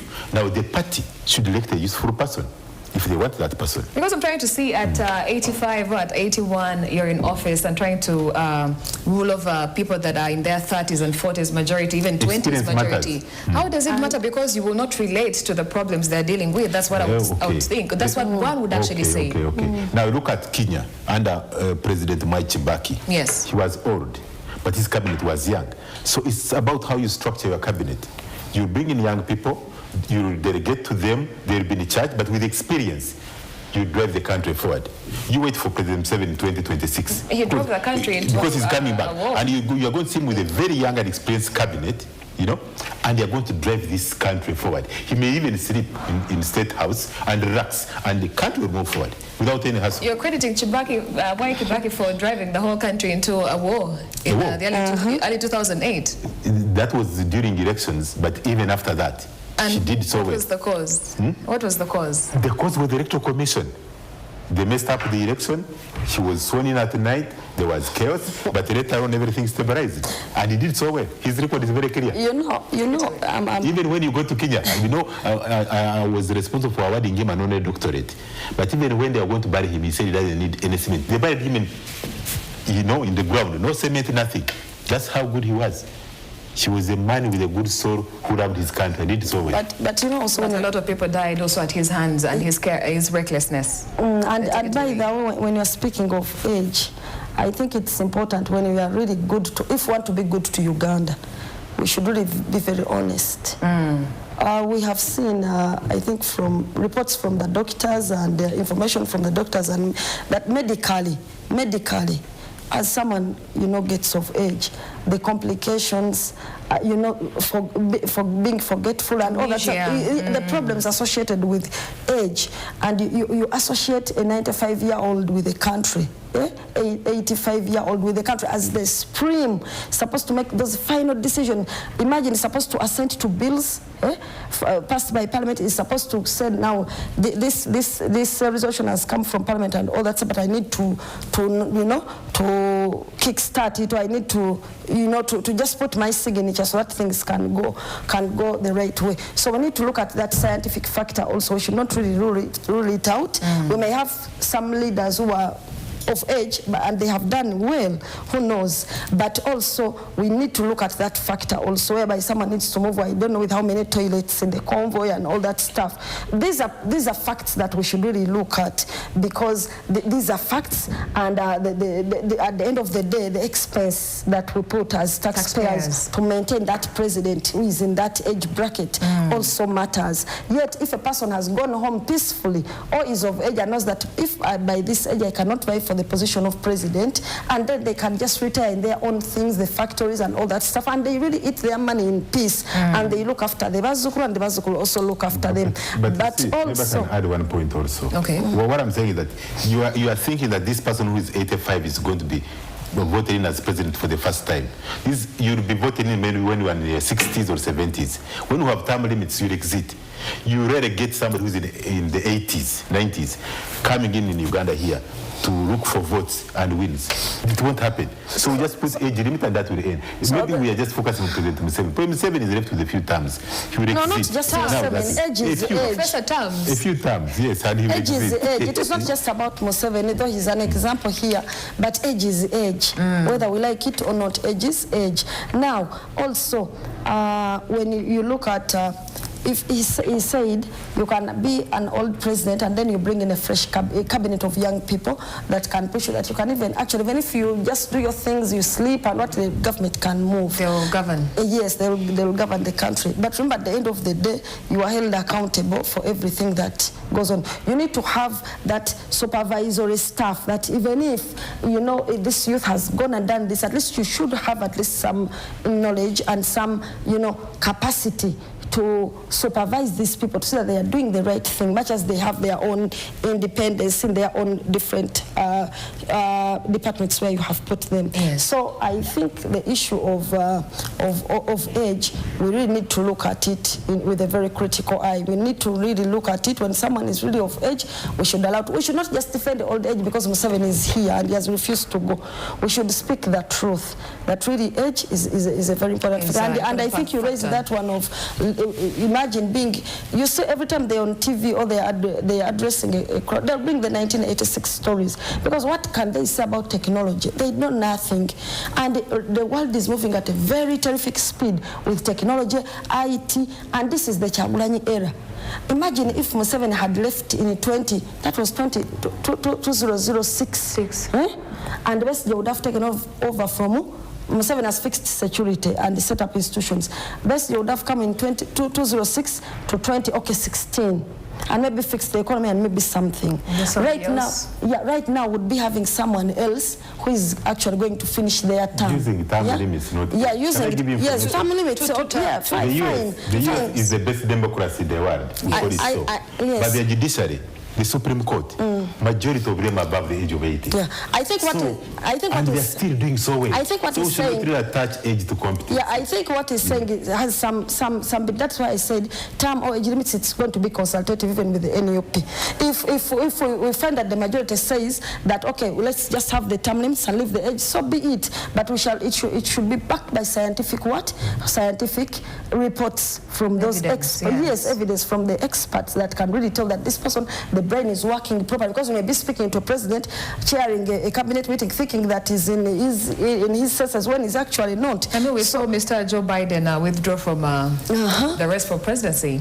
Yeah, so we don't. Is he still able enough? He was forced by his party. Good for him, by the way. He beat cancer. I saw him ring the bell a couple of days ago. But in that moment, and I'll tell you, see how it would have been. Do you know why they pushed him out? And it wasn't that because of age, by the way. It was because when he went for the debate, he didn't do well. And they wanted now to get another candidate. And why didn't he do well? And I want to should be age, Professor. And I want to give an example. My father passed away just a few months ago when I was in hospital at Aga Khan. My father was a celebrated lawyer in town, but he reached sometime and then he retired and left home. I just want to bring that example to bring light that you can still be useful even if you're not active on that job. Yes. For example, if Museveni is in Rachtura, for example, there's peaceful transition. Do you think that his wisdom cannot be useful to the country. Passed down, yes. So you cannot just say that I'm useful because I'm seated. It will be. So my dad used to be home. And he will be. I would drive there, and my other siblings once in a while. You go and even if he's just from sleep, you just tell him something about law, and he says just go and do this without opening any book. So someone can still be useful even if they are not seated on that job. For example, I'm going to serve for Woman MP, Kampala District, for terms that are designated by my party in NUP. I will still be useful to any person that will be coming to serve in politics on this position because I'll have the experience. Does not necessarily mean that because now I know so much, I'm going to refuse to leave. I'll allow and step aside and say, I have been Kampala Woman MP. If you're coming and you need some advice, come, I tell you what I know, and then you'll fuse it with what other people have told you and what you know. So that is the spirit within which we want even the country to be governed. To be operated, yes. And Professor, how can Uganda deliver the right democracy to Ugandans without stifling their freedom? The right? How can Uganda itself, the government itself, how can they deliver the best democracy to Ugandans without stifling their freedom? You know, that one depends on reforming our institutions. Like I've said, we have all the institutions. We have the police, we have the army, we have the judiciary. So, and we have a constitution. Everybody with the constitution is there. It's about to respect the constitution. Like these things of kidnapping people, like now in Rukunjiri, that young man, I hope he'll be nominated. You know, we don't like these kidnaps. They used to happen in the 70s. We don't believe in kidnaps. People who are put in prison and they stay there without them being allowed to access justice. That's not acceptable. But institutions are evolving. So, like we are saying, with time, democracy has evolved. With time, maybe in the next 5 years or 6, these things will be in the past, and we shall ensure that the rule of law, you know, is respected and everybody has the freedom. So for me, I think in this next term, President Museveni is going to cause a lot of reforms, and many people will not believe. Actually, once he does these reforms, which is planning, even parties like NUP may even cease to make it like to have value, because he's going to do a lot in the next 5 years, to the extent that Ugandans are going to be shocked. And we are going to see all these things we are complaining about. What is he going to do? Ugandans would love to know before they get shocked. Before they get shocked, they would like to know what is going to change in the next 5 years that was not going being to ensure that 40. What you've been saying and complaining about the army and the police, he's going to ensure they are 100% professional. He's going to ensure the judiciary is doing its work independently. They are, but some of them feel they don't have that confidence. But now they're able to do that. He's going to ensure that some of these reforms we've been talking about, like ensuring the Electoral Commission is independent, he's going to ensure the Commission is independent. That rule is coming. Even by 2026, before it ends, that rule will be in place. You know? So a lot of these reforms are going to come. And now we are going to say, hey, what else do we want? And then Ugandans are being empowered through the Paris development model. You know, at times, when people are poor, at times they feel like they don't have a voice.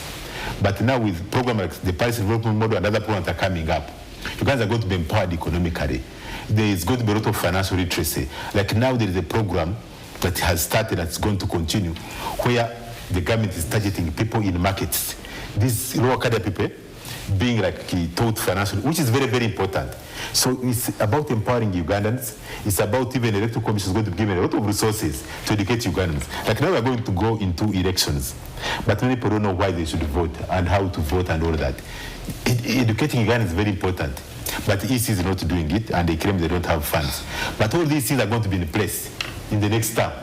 And by the time we reach 2031, we shall not have any complaints. How can we achieve democratic Uganda without stifling people's freedom of speech, freedom of expression, and all the freedoms under the Constitution of Uganda?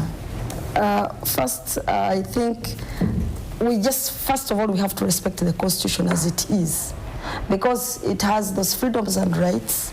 And then it has also limitations to the freedoms. When do you limit someone's freedom, and how do you do it when you're limiting it? Yes. So we just have to follow the law as it is.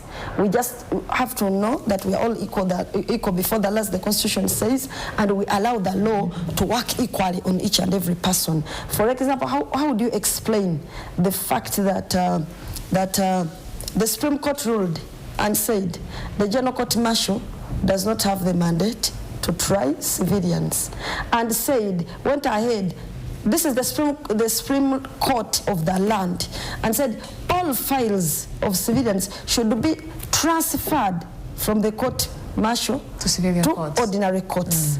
Meaning that they did not actually wipe away those, they did not close the files. Powers or... Yeah, the people who have complaints against those people still have the right to prosecute them, but in ordinary courts. And this government that is talking about that is going to do so much good when it comes back in 2026. We are going to ensure the police, all these institutions are professionalized. What I'm saying, because the picture is trying to paint that they are going, Uganda is going to be now the dream, the Uganda we have always been dreamt about.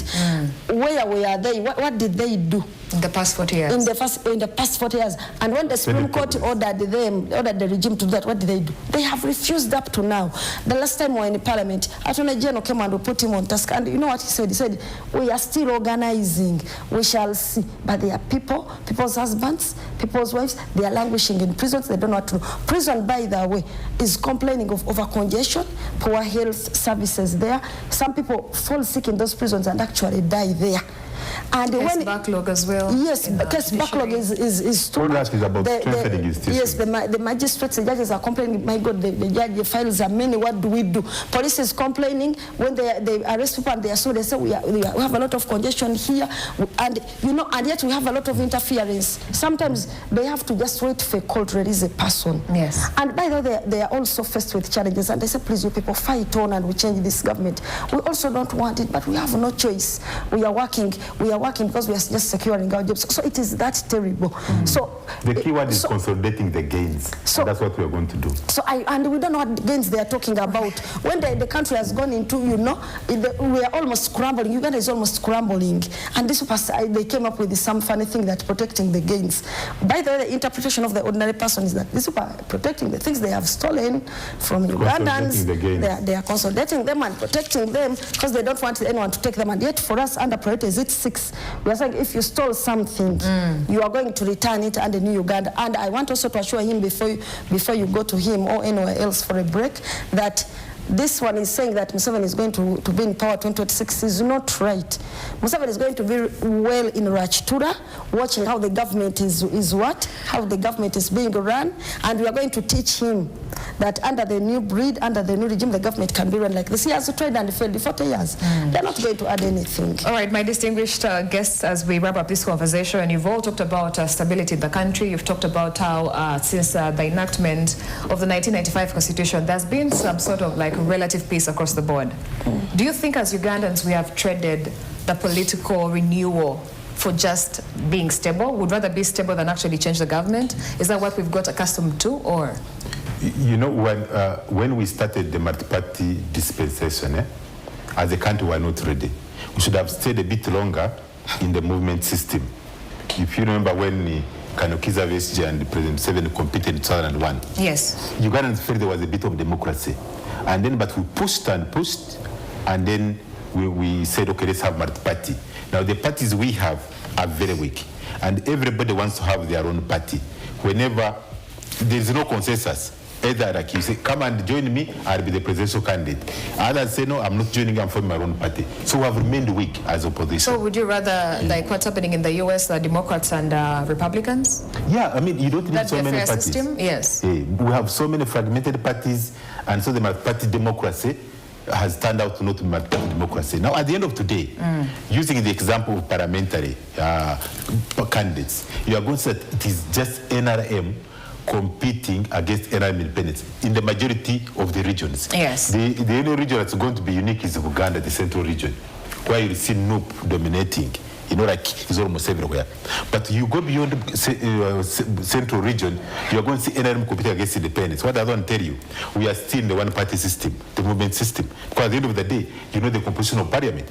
Independence, who will win, the NRM candidates are NRM leaning.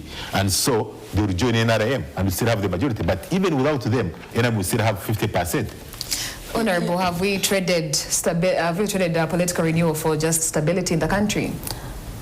I would say that first of all, it does not depend on the, because he spoke about the mini parties. you know, the many different political parties vis-a-vis what we want to achieve. But I just want to say that when Uganda joined the multi-party system, Ugandans were ready. And they have said that there was a lot of bugumo in the beginning because Ugandans had waited for it. But now the problem with the system of political parties and the way they operate is that their work is being stifled by this very regime. Yes. You know, we have people who have chosen to work with the NRM, not because they want it, but they say, this is where I'll not be beaten. If I join them, I'll not be abducted. Maybe I'll not be, I'll pass here in peace. We have people who have made those decisions just because the regime has made it so impossible that if you're on the opposite side, you cannot operate peacefully. Let us have 10 parties, 20 parties, but let each party have the freedom to associate with its people. I'm a woman member of parliament for Kampala district. When I go to Nakasero market and I'm meeting the women or I'm meeting the youth in the ghetto, you let me be. Just give me the protection. I speak to my people. The way an NRM person or a minister for Kampala can move freely in Kampala and speak to people they want. Let all leaders have that same treatment that is being given to them. So when we preach that equality and we practice it, yes, the rest of it is going to be, the solution would have been got. And as we wrap up, Honorable, I understand, and sorry about your sickness because you are away from your parliamentary duties for quite some time. How best do you think you've served the women of Kampala? And also, if you were given a chance in the 12th Parliament, what more do you plan to do for the women here in Kampala? Now I'm speaking to you woman to woman. Yeah, thank you so much. Yeah. As a representative as a representative of the district at a parliamentary level, first I have executed my mandate in as far as I can be allowed to. And I have stood firm against the laws that my people of Kampala say they do not consent to or subscribe to. Yes. I'll give you an example. I'll give you just the coffee bill when they were fighting to bring that coffee bill, I would say to take away the coffee of the people to of amend Uganda. it. Yes, to amend that, the UCD. And I was beaten and almost killed, and it is actually one of the reasons that I ended up in Aga Khan Hospital. Yes. And up to now, I'm still nursing certain wounds, only that God has helped me and the people have prayed for me, and I'm just on medications. But you see, that is how much it takes when you go to that parliament under the regime that Professor is praising. That is how bad it gets. That you either have to stand on the side of people and you are either beaten or you are made lame, or you have to say, I have no choice, let me just be in bed with you and I also just eat my money. So for us who choose this side, because when I stand in parliament on the side of the people, I'm speaking for the women, I'm speaking for the youth, I'm speaking for everyone. But also on the issue of women, we have raised these concerns in the parliament, and some have been worked on. There were taxes that wanted to introduce to add on the diapers and the sanitary work for women, and we fought that. But we are also looking at, especially the menstrual and the maternal health of women.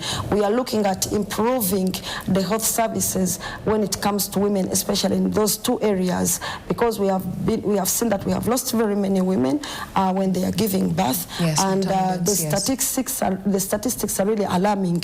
So those are some of the issues. But this one, you cannot work alone as Shamin Manede, but you work with your team collectively with other women MPs and even other stakeholders and even other MPs who are even male. What you have to do is that when you're a woman representative for Kampala, you represent the people, all the people, without a biased women, but there is that thing because you are a representative. Yes, you know another, biased. So briefly, Honorable and Professor, also, I want to pick your parting shots in the interest of time. Okay. Just 30 seconds, just 30 seconds, and we wrap this up. I'll start with you, Professor. Yeah, in 30 seconds, I would like to say that we are happy that the nominations are going on very well. Yes. At the end of today, we shall know that actually NRM has the majority in terms of where parties are fronting candidates. NRM will be it will be in every constituency. And as we go through these campaigns, you will see that some of the political parties, the opposition, like the presidential candidates, have no structures, have no on ground to consolidate their votes. So at the end of the day, NRM is going to win this presidential election with over 69%. Honorable Shamim Malende, your few parting shots as we exit. I just want to inform the people of Kampala and Uganda at large that was officially nominated to represent the people of Kampala district once again as the district woman representative. And I also remind them that the president is still traversing the country, that is Robert Kyagulanyi Ssentamu, on his presidential bid. And we are going to win 2026 under the protest vote. Come out and all vote on January 15th, 2026. But I also want to inform you that NUP has crafted a manifesto with 11 priorities, and you can always approach us or our party headquarters to see those priorities and how we intend to execute them. So thank you so much for viewing us and for letting us on this show. Thank you so much, Honorable Shamim Malende, the NUP candidate for Kampala Woman Member of Parliament, and also Professor Vinicius Bariamureba, an analyst as well.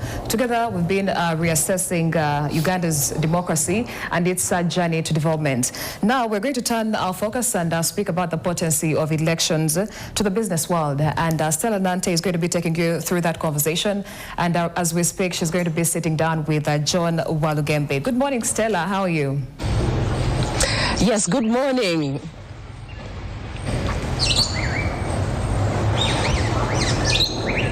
All right, thank you so much. Morning at NTV continues, and we are looking at how businesses or how politics campaigns are affecting businesses in Uganda today. Now, with the campaigns going on, of course, different presidential candidates and the MPs nominations is day 2, and of course, we are going to be looking at different things today. As Uganda gears up for the 2026 general elections, the campaign season is already beginning to shape the country's business landscape. Now, for many business owners, the campaign season comes or brings different mixed emotions and a different sense of hope for the short-term profit related to campaign spending. But most importantly, the campaign season is already starting to bring tension here and there, but for a couple of things that we're going to be talking about, we are with Mr. John Walugembe today, the Executive Director, Federation for Small and Medium Enterprises in Uganda, and we are going to be addressing some of the things that the election period or the campaigns is affecting or impacting on how businesses are being run in Uganda today. Mr. John Walugembe, good morning. Good morning, and thank you for having me. Yes. How is your morning? My morning is good. It's a sunny morning, and good. Okay. Now, today, of course, we want to look at how these campaigns are impacting on how businesses operate and interact in different areas. But then, before we go there, looking at how the city traders yesterday, just a couple of hours ago, they announced that by November 4th they're going to, of course, strike, close businesses if at all the government does not resolve the issues that have been pending for quite some time. Now, some of those issues, we are looking at taxation in kilos, foreign traders, and then issues between the landlords and tenants, and other issues are rising from the unresolved issues. So I don't know how are the strikes going to be effective this time round, and how effective are they anyway? Okay, so firstly, we want to ask government to look at some of these issues that it can resolve, and even those that it can't resolve, it's important that it communicates clearly that we cannot resolve this issue for ABCD reasons. For instance, if you look at the issue of rent, the fact that traders are being charged in dollars, contrary to the Landlords and Tenants Act of 2022. The fact that landlords increase rent at will, in spite of the fact that the Act doesn't allow them to increase rent by more than 10%, and to give the tenants a 6 months notice before they do so. This is bordering on illegality, and government can simply enforce the existing laws and regulations. No one should be above the law. However rich you are, all of us should play by the same rules. So I think that in that instance, all government needs to do is to enforce the law as is. We cannot have certain individuals operating outside the law, either because they have resources or because they are, well connected or whatever. So for me, that is a simple situation that government can resolve tomorrow or the other day. Now, if you look at the issue of the involvement of foreigners in petty trade, government can look at what other countries have done. For instance, Tanzania has banned the participation of foreigners in key sectors, especially the retail trade. And this is the case also in India and other countries. So it's not new at all. I know people saying, oh, this is an open economy, let the market decide. No, governments cannot abscond its regulatory role. Let it ensure that, where possible, certain things, why should the foreigner come to operate a salon? Why should the foreigner come to operate a restaurant? No, why should the foreigner come to operate a small shop?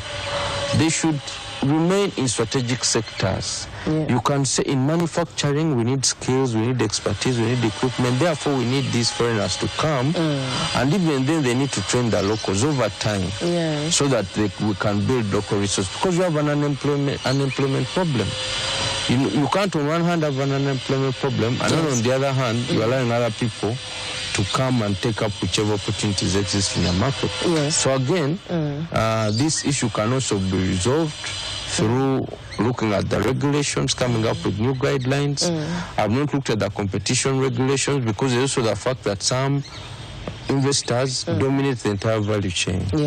So they manufacture, they operate wholesale outlets, retail outlets, they even go into vending and distributing. So how do you ensure that there is fair play so that one player does not put themselves in an advantageous position to lock out other people? So those I think can be resolved. The government is more keen on ensuring that the current laws are implemented. And where there's a lacuna in the law, government can come up with regulations or bylaws or ordinances that can rectify that and improve the trade order. Okay. Yes. And then, we are also looking at the issues between tenants and landlords. I don't know, this has been on for quite some time, but then we are not seeing results. Why is implementation taking forever? I wouldn't know why it's taking forever, but I think that government needs to move. In a market-based economy, government retains the role of an objective umpire, a regulator. Why? Because the capitalist, who is the investor, wants to maximize profits. So they'll go to all kinds of lengths to ensure that they maximize the profit that they make. But then, by engaging in such actions, they may marginalize or lead to undesirable socio-economic outcomes. So government has to come in and say, no, you cannot charge in dollars, you cannot increase rent every 3 months, you need to do this, you need to do that, you need to do that. Moreover, government itself is losing revenue. When there's a lot of unregulation, it means that your rental income can't really grow because some of these landlords are not even issuing receipts. So how are they going to pay rental tax? So it means that everyone loses. It's only the investor or whatever who gets to benefit from that scenario. So for me, I think that we need to take this rather more seriously. We look at it as and I'm not sure who is supposed to, because there are also tribunals that government was meant to establish under that act. Tribunals that will resolve issues between landlords and tenants, but I don't see those getting active. So maybe a starting point would be to activate a tribunal in Kampala to resolve disputes between landlords and tenants. There's no reason why we should accept disruptions over simple issues that can be resolved through negotiation and that can be resolved through working tribunals. Has there been negotiations of late where there is a sit down and landlords and then the tenants and then they address issues that actually need to be worked on? Have there been any sort of... Well, the landlords operate like dictators. It's them who determine things. It's them who determine the rates, when payments should be made, and so on. So that's why I'm saying that government should come in to ensure that there is more equality people are able to negotiate. You know, if someone thinks they are here and the other one is, you can't really negotiate. You can only negotiate if you think that there's going to be a give and take. So unfortunately, that's not the case. So I would urge that, I think it's a Ministry of Housing and Lands with a mandate here. They should pick this issue up and make sure that they implement it as was envisaged in the Act. Who monitors, or I don't know, who oversees the actions and the policies and whatever that the landlords like? It's supposed to be, I think, I need to look at the Act again, but it should be the Ministry of Housing, Lands and Urban Development, in conjunction with local authorities like KCCA, because it touches on both. So if you created a tribunal that has the ministry, that has maybe the representative from KCCA, representative from the traders, representative from the landlords, and maybe some other experts, maybe representative from their professional accountants, representative from professional lawyers. This is a competent tribunal that should be able to look at these issues squarely and be able to come up with objective determinations. Okay. Yes. The last time the city traders were on a strike and closed businesses, the government assured them that these issues are going to be resolved. Do you think it's going to be the same case now, since there are pending issues that need to be worked on? No, the issues, what the traders must also appreciate, the traders can't, these are issues that cannot be resolved conclusively. You know, it's like saying we are going to eliminate poverty 100%. You can't. No country has achieved that kind of feat. So traders should also be realistic in what they demand. If government in the previous strike made changes, say to IFRIS, amended the penalties and so on, that was good enough. So what in this instance, what is the key issue that one government to resolve? Can't resolve all the issues at a go. It's not realistic, you see. So then you'll also keep shooting yourselves in the foot. You can't keep striking forever. Yes, you have to, at some point you have to say, you know what, we've picked enough, let's move, you know.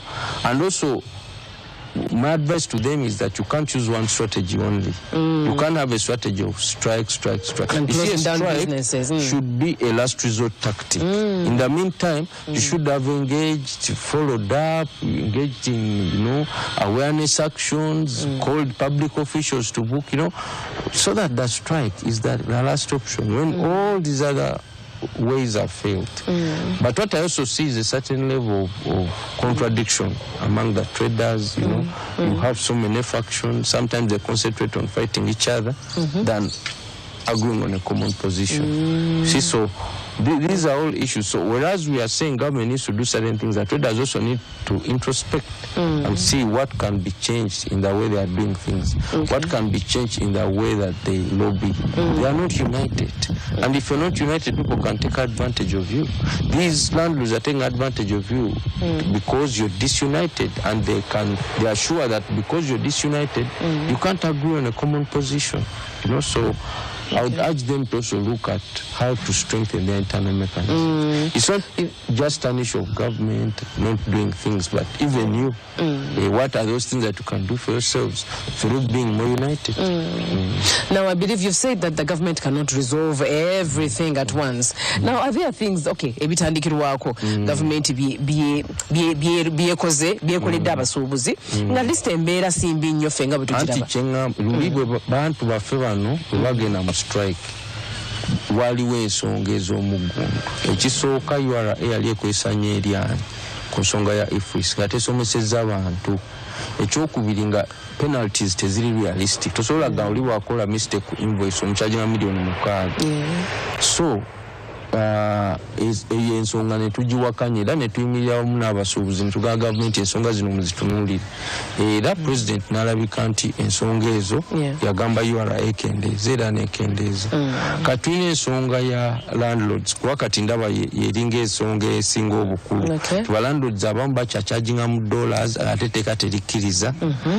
Bongeza ssente nga bwe baaliyagadde. Etteeka likugamba nti buli mu mwaka tokkiriza kusukka bitundu 10 ku buli 10 ng'oyongeza ekifo. Ate oli ali mu nju oteeka omuwa notice ya myezi 6. Anayongeza omwezi rent mu June, omugambirawo mu January nti mu June bw'oba badde asasula emitwalo 2, kitegeeza tokkirizibwa kusukka mitwalo 22. Naye tebakigoberera ensonga eyo. So n'olwekyo ne gavumenti nayo ebadde n'obulagajjavu mu nsonga eyo. Amateeka weegali, lwaki tegateeka mu nkola? Lwaki bano bannaffe abalina kasente bo kirabika nti amateeka tebagagondera? So gavumenti ekyo esobola okikolako n'enkya bwe beeyagadde. Ekyo tekyetaaga kweteekawo eriri nekyebateeka okukola kiri clear. So oli bwe kibanga ye lwayagadde lwayongeza ssente lwakuba ekizimbe kikya ensi eba tesobola tambula bwekyo. So gavumenti eba n'obuvunaanyizibwa okulaba ng'omuntu oyo emuzza mu line. Okay, we believe that elections bring a certain mood of uncertainty, instability, and at some point maybe disruptions during that. And Ugandans, maybe the business owners in Uganda, they are trying to prepare themselves by being informed, maybe more flexible, and adapt to changes, maybe in Mukatale. But how prepared are business owners right now as we speak for the electoral campaigns? Well, I think it's Kugamba. Entrepreneurs should have prepared because you see this election has been anticipated, takes place after every 5 years, and where people will spend is clear. People will spend to make t-shirts, people want to transport their supporters, people want their supporters to eat, people's supporters will have to sleep somewhere, people have to invest on airtime and other things. So a business person who is in these areas ought to have positioned themselves. If you're in Hoima, reach out to all the aspirants, give them what you offer, you know. Make sure you engage all of them, whether it's NUP or NR, because when you're a business person, so you need to also plan ahead of time. You need to plan ahead of time. So if you have not planned ahead of time, now there are nominations. People have been transporting, celebrating, eating. You know, so if you have missed the nominations, it means that you're a bit late. Because you know, if I've worked with a certain provider during nominations, I'll work with him until the end. See, so except if he performs badly. So I think that business people by now should have positioned themselves to take advantage of the windfall in spending, as which occurs during this election season. Now, at the same time, election periods come with a bit of ambivalence on the side of business people. They are not sure what will happen. So they adopt what they call a wait-and-see attitude. They say, you know what, we are not sure. Yes, last election was okay. Yes, the nominations was okay, but let's just hold on. Let's not invest. Let's not create a new factory. Let's not introduce a new product. Let's not hire new people until we are sure about how things work. This is normal. It's not just here, but all over the world. Not much investment takes place during election periods. Thankfully for us, our elections have had a certain sense of stability, you know, except for a few upheavals here and there. So if we use the last elections as the benchmark, then business people shouldn't be overly worried. Okay, looking at the forthcoming elections, do you think a frustrated business owner can turn into a frustrated voter for some reason? You see, when you look at most of the issues, the economic issues, if you look at Kampala and you look at where the aspirants are talking about, most of them are economic issues. They have to do with taxes, they have to do with levies, they have to do with enforcement, they have to do with workspaces, they have to do with the rights of vendors. You know, so economic issues cannot be ignored. And the more urbanized the place, the more economic issues take center stage. So if a candidate fails to address economic issues squarely, or if he or she doesn't have an appreciation of the dynamic, of the economic dynamics in the constituency in which they seek to stand or present themselves, then they are not likely to go through. Young people are more driven by economic issues than other things. Young people are not ideological. Young people just want to live a good and decent life. So when they feel that there's no chance at that, they seek to express their dissatisfaction politically. So any wise politician would seek to address the root causes of those that dissatisfaction, which is in most cases is economic. But what we also see is that politicians try to give what I would call painkillers to the constituency. Or I'll give you some sugar, or I'll give you 10,000. You're not solving the core issue. You're simply, trying to distract, but you cannot do that forever. You see, you'll do it now, but then next time they won't vote you in because they say, no, you gave us sugar and then you disappeared. You didn't address the core issues, you see. So these are all issues that our politicians need to take into consideration. In rural areas, the dynamics are different. In rural areas, they are like, okay, my MP should come and barrack for us. Our MP should participate in village meetings. So there, it's a bit different. You can get away with some of those things by just being within the community and so on. In urban areas, they don't really need those handouts. They want you to be able to, try to use your position to turn around their economic situation. Maybe are there expectations that are really high for from the supporters to the politicians? Do we get unrealistic demands? Definitely. There is you even look at the manifestos. So let's start at the broad level. Some of them, these manifestos, you look at and you're like, no, these are lies. Okay, I know politicians are meant to lie and stuff, but at the very least, you must give us things that are rather realistic, that you intend to achieve. If you tell us outright lies, it shows that you have no intention of, changing anything. By the time someone says every unemployed person will be given 200,000. No, it doesn't. This is, someone says I'm going to build a factory in every sub-county or whatever. These are just lies. So there's that, and then there is the electorate itself, not knowing what the role is. You can't hire someone when you know you're not sure what they are supposed to do.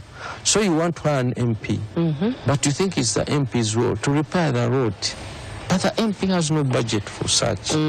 See, so, and that's those MPs who fall into that trap of telling lies to please the electorate, find that their hands are tight. And so they run away from the constituency. And then they return at election time. People are like, no, you said you'd do this, you've not done this. You said you'd do this, you've not done that. So politicians have to learn to be honest. They have to tell the electorate, I'm an MP. My cardinal duty is to go to parliament, is to make sure your interests are heard, is to make sure that some of the issues that you face are mainstreamed in the national budget. See, now, if you're an MP and you can't reach the budget framework paper, you don't appreciate the process, the budgeting process and how you can input into that, then it means that you can't do much for the constituency. So, because MPs, yes, they have the legislation role, but also have the lobbying role. Yes, saying, is it in my village, this and this and this road is not made. Can we prioritize it? Then they'll say, okay, maybe not this year, but next year. See, so you are supposed to speak and bring the issues from the constituency to the fore so that government can prioritize them. Unfortunately, you see incompetence both on the side of the voters who think that an MP is supposed to be a mini government, making roads, building schools and stuff. Also on the side of MPs who ignore their legislatory mandate and concentrate on attending funerals, lying to people, I'll pay fees, I'll do this. Then you kind of create a mismatch of expectations. And you've said that MPs are supposed to represent whatever issues that the people have, the constituents have, and then they take them to the parliamentary agenda. But then we have some members of parliament who have even never stepped there, who have never said a word. And then people measure, like, okay, how do they measure that this MP has worked and then this one has not worked? Okay, there are many measures. One is what they call participation. Now in parliament, you have the plenary. In the plenary, not everyone can speak because there are over 500 MPs. So logically, it's going to be very hard. If you divide the number of sittings by number of MPs, it's just not possible. But MPs get allocated committees of parliament. In committees they allocate you based on your expertise. It is hoped that in those committees you're going to be more vocal because they have brought you, they have put you into an area that you're competent in. See? So we need to judge MPs not just based on who contributes on the floor of parliament, but also who contributes in the committees, because that's also critical. Then we also need to, then there are those MPs who don't speak on the floor of parliament, are not active in the committees, but active in the media. You see, they are just doing round. They are almost mini celebrities. You see, and sometimes what they say in the media is counter to what. Also, there are all these kinds of contradictions. So that's one. But also two, MPs need to be held to the account based on their promises. What did you promise? Have you achieved? Why haven't you achieved? Why do you think you deserve another term? Yes. If you failed, what makes us believe you'll make it when we send you back? Why don't you allow us to send someone else? Maybe they'll have a better chance at achieving what we want. So those are the things, and I hope that the voters can take interest and ask those tough questions. The business people, unfortunately, have tended to only engage with politics at a time when they are aggrieved, which is wrong. It's too late. You be involved. Be involved in selecting who your leaders will be. Share with them what your agenda is. Ask them to make specific promises to do with businesses in your area. So that they are not just talking about hospitals, schools, which is nice, but where are they going to get the money from? Business. So make them make certain promises for you as business people, and then at the end of the 5 years, hold them to account. You see, you've said let us be involved in the decision making and in policy making by addressing what we want those people to do for us. But practically, how can a layman approach the candidate and be like, okay, now this is what we need, this is what you're supposed to work for us, something like that? No, it's easy. The phone numbers, the Electoral Commission. Ghana is a very transparent country. Even, you see, the list of all MPs is normally up on the parliamentary website, so you can just call your MP and let them know. But let's assume that you don't have the number of an aspirant who is not a sitting MP. Still, you can get that through the local, there are district returning officers and things like that. You can get it from the Electoral Commission. They can provide you that information. There's an access to information. Every citizen has a right to access public information. One that does not jeopardize public security or whatever. So you need to take advantage of that and ask for this information. And then speak to them and say, as local business people, we the business people in Hoima, this and this and this are our priorities. What will you do for us? Don't just be there, tell us. No, you tell the candidate what it is that you require. Let them commit and then hold them to account after 5 years. Ekitegeeza nti omuntu ayagala abakulembeze bakole ogambye kino waliwo enamba z'amasimu ze basobola okubako, waliwo information ekwatako ono omuntu yegwanyisa ekifo ekimu mweyo gy'obeera naye omuntu ono waba agezezzaako ate bano abeegomba ebifo by'obukulembeze bo bateekewo ngeri kyokulaba nti bawuliriza ebizibu by'abantu ne bamanya weewa okutandikira. Kisooka obuzibu bwe tulina nti tukkiriza nnyo bano abantu abeesimbyewo tuziba amaaso. Abantu bafaddukanya bizinesi tebafa nnyo ku byabufuzi paka nga bitandisa obbanyiga ne bagala tujjaggalawo amaduuka, but at that point kiri late. Lwaki temutuula ne mwekolamu omulimu? Tugafa ng'abasuubuzi b'omu Kampala. Meya gwe twaliyagadde atukolere A, B, C, D, E. Ne muyita buli yeesimbyewo. Teri yeesimbyewo agenda Ghana kujja kuba anoonya bululu ajja kujja mumubulire kino na kino kye twagala ssebo kati kikyosusuubiza okukola abasuubizi. After 5 years era muddemu process omugaye gwe twatuula bwafuuka meya n'otwefuulira kati tugenda n'oli. Kyekyo ye organization gye nayogeddeko naye bwe mutakola ekyo oli ajja kujja mwabaleke mu maduuka gammwe akwate abayaya bawe sukaali naki babulonde mwesange ng'ensonga zammwe teziwereddwa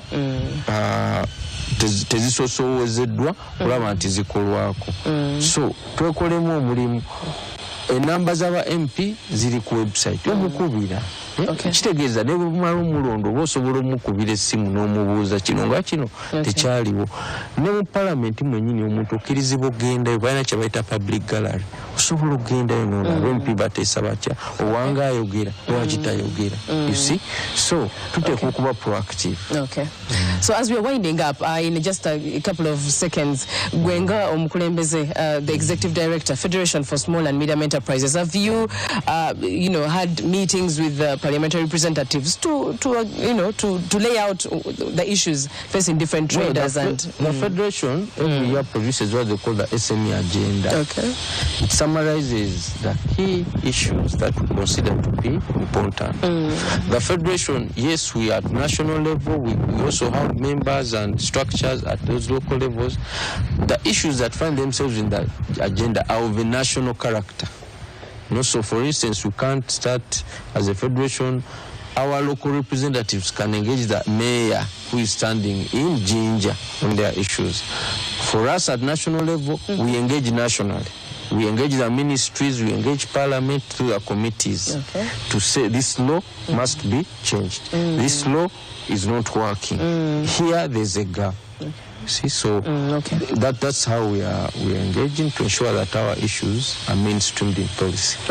Thank you so much, Mr. John Walugembe, Executive Director for Federation for Small and Medium Enterprises. Let me hand you over to our reporter in Koboko to take it from here.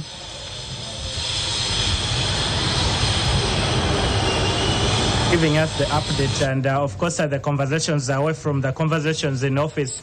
Right here in Koboko, since morning, no aspirant has yet been nominated, and according to the Electoral Commission officials, 15 nomination forms were issued out to the different aspirants who are vying for these positions.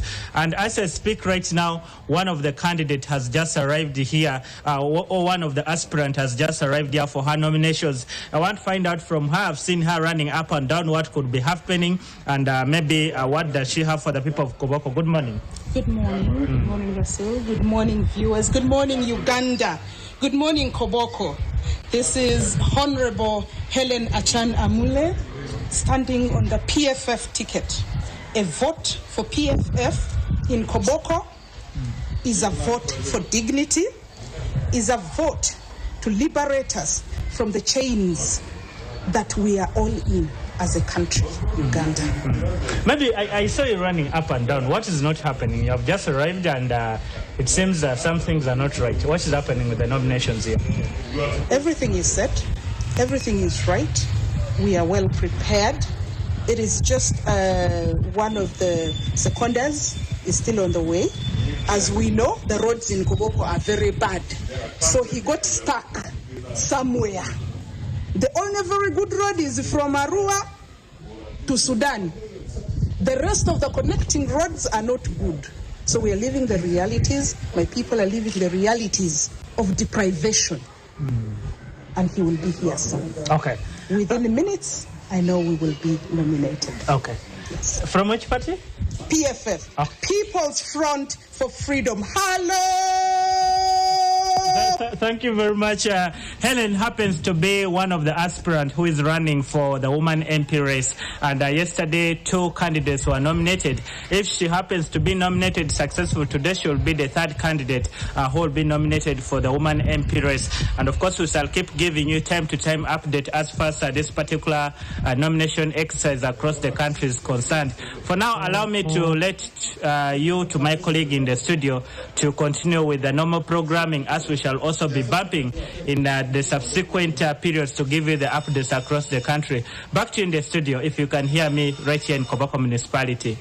Thank you so much, Roshu Adidi, our correspondent, reporting all the way from Koboko. And like you heard, we will be giving us more updates in our subsequent bulletins, and that is NTV Akawungezi as well as NTV Tonight. Now, we continue the conversation as members of parliament embark on day 2 of the nominations that are happening all over the country.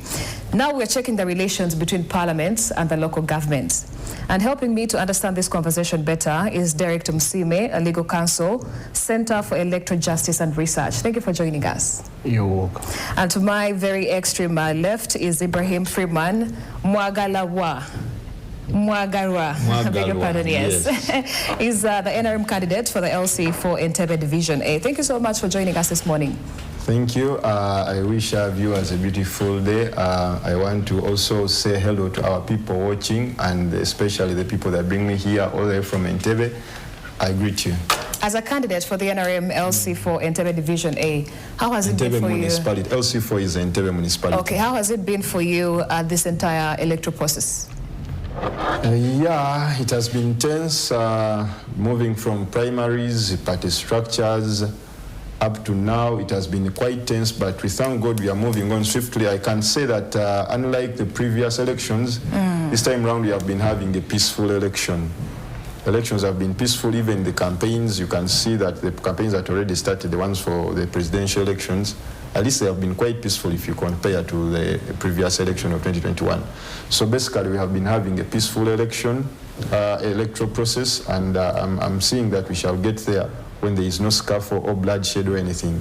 So we are moving on well. I want to thank the Electoral Commission and the people in the forces. Derek, as a legal counsel for Center for Electoral Justice and Research, I want to believe that you've been staying up to date with what's happening with the electoral process in Uganda. Yes, I as have. the nation prepares for the 2026 general elections. What is your overview so far? Well, thank you so much for the invitation, first of all. But also I would like to join other Ugandans who are sending in condolences to our fellow Ugandans or citizens who died in an accident in Chirigandongo. As far as the election is concerned, I think the Electoral Commission has done the initial phases of nominating. I think at least now, at every level of our governance structure, from the local government to now Parliament, the nominations are on. And I'd like to say, I think we now have candidates. So it has been generally, the nomination process has been generally peaceful across the country. Now let's see how the campaigns turn out. Are they also going to be peaceful? I think that's very critical, because when you have a peaceful election, it means candidates are able to explain what they want to do for citizens, and the citizens are able to question them, and those who are in cabinets are also asked to account for the time they have actually served. And then you have a very well-informed electorate that goes to the poll. Yes. Very deliberate in terms of the choices of the leaders they want to make. So I think the general overview is that I think the Electoral Commission has handled this nomination process very well.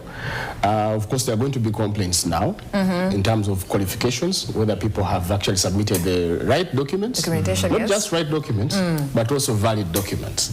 Yes. So we are likely to see some cases. I saw some instances yesterday where some people were sent back to Uganda and get the right documents or get their documents in order. But I think as a general, it was okay. Do you envision Uganda, let me put you first ahead to January 2026. Do you envision an electoral process where maybe we could set a precedent in the country and we're just peaceful throughout, or that is most likely to change as we get closer to the voting day? Well, I think so far, I'll talk about the presidential campaigns. Generally, they have been peaceful, apart from a few incidents where there have been skirmishes between a certain section of supporters of certain groups and also the police in terms of which routes they should use and which routes they should not use. But I think if we go on this trajectory, we may have one of the peaceful elections in the history of our country. Do you agree, Ibrahim? Sure. If you see the way the Electoral Commission is trying to handle this election, you can see that they are intentional in making sure that we have a peaceful process.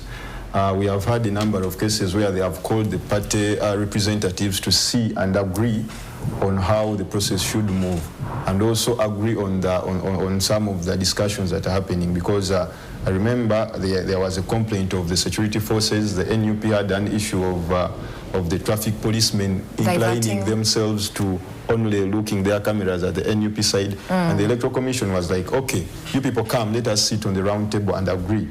And in that way, I think the Electoral Commission is very intentional to see that we have a peaceful election. And I want to again thank the policemen, because it has been on very few occasions where there have been use of intense power.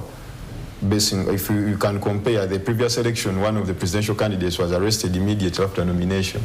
But you can see right now, they are trying to see that they are kind of, they listen. You can see presidential candidates debating with policemen on a few instances where they say, okay, we want to use this route, and you see they are talking as if they are exchanging on a friendly basis. So I think it is intentional, and I'm envisioning that we are going to have a very peaceful process ahead. Do we have anything to... Okay, just to add on a little bit. I think also the much real and realistic test is going to come into the contests at a lower level. Yes. Parliamentary elections. As you know, there are some constituencies that are still a hotspot. From the primaries, people are still aggrieved, and it's going to be still a hotspot to look out for. A good example would be the Rwemiyaga situation, the Sech Kubo mix. I don't know whether Sech Kubo has been nominated as well, but that is going to be a hotspot. So there are those hotspot constituencies where it is likely going to be a contestation, not just of ideas, but if things are not handled very well, I think security agencies need to be up their game to investigate instances where likely outbreaks of violence are likely going to happen. We also still have some districts where there are some connotations of tribalism, and also aspects to do with certain religions. We saw them in the NRM primaries, especially in the deeper west, that is the areas of Ruchiga Kabale, where certain classes of individuals would want to associate with a candidate from a given specific religion. Yes. And also there are those issues to do which we have previously had in areas of Chibale, where certain communities would want their candidates to be the one. And then the indigenous felt like, okay, we're the indigenous people here, I think our candidate should be the best. So we should look out for those hotspot parliamentary constituencies.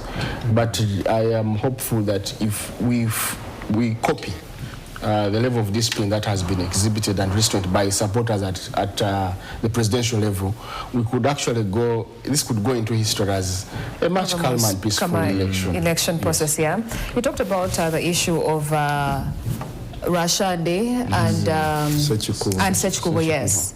How did we get to this point as a country? Because I remember Sech Kubo alleging, things like voter bribery, things like voter intimidation. How did we get to this point? Because even that was happening during the NRM primaries. Yes. Not even on a bigger scale. It was just during the NRM primaries. How did we get to that point as a nation? I think there are so many factors. But first is the high level of commercialization of our elective politics is also something that has been thrown into this. Thrown as what you would call wax into the situation. So the issue is too much money into an election because it has become a source of livelihood. It's a do or die, especially if you are going to contest for parliament and you are either resigning from your job to a better match-paying parliamentary position. For some people it's a do or die. They do all kinds of machinations to ensure that they actually either they're elected by the people, and also but also there's the issues to do with compromising what you would call our electoral bodies or institutions and their manpower. Yes. Is also common in some instances. We have had where candidates complain that the people who are manning the elections are either related to some of the candidates or they are working for certain the candidates. So there's an issue of integrity. Now, the difference with the primary elections of parties is that now these elections are being run by an institution called the Electoral Commission, which is by law mandated to handle this kind of election, which is by secret ballot. And the Electoral Commission, I think, over the years has developed the capacity through experiences, but also courts have also pronounced themselves on what a free and fair election should look like. But not just free and fair, but it must be verifiable. Okay, now let's talk about the relationship between the parliament and also the local governments that we have here in Uganda. Speak to us about the constitutional role of parliament in overseeing and also coordinating the local governments across the country. Okay, thank you. Basically, the role of a parliamentarian, there are basically three. There is that oversight, the representation, and the legislation. If they are to achieve the other two, that is the representation and the oversight. Yes. There is a need to have a very close relationship with the local government leaders. Why? I, as a councillor in the area, I spend most of the time in the area where I reside, which is not true with a parliamentarian. So if there are any facts that need to be collected, I have more information of those facts than this parliamentarian. Because even if it's dealing with tracing down the government programs, the parliamentarian is quite far away, most of them. Actually, I can say most of the parliamentarians that come from distant districts are actually in the urban centers here. It is very hard to see them going back to those districts on a normal day. You might find that they may visit that district or that electoral area just in a few days that are selected to say that, oh, on Monday maybe of next month I'll go back.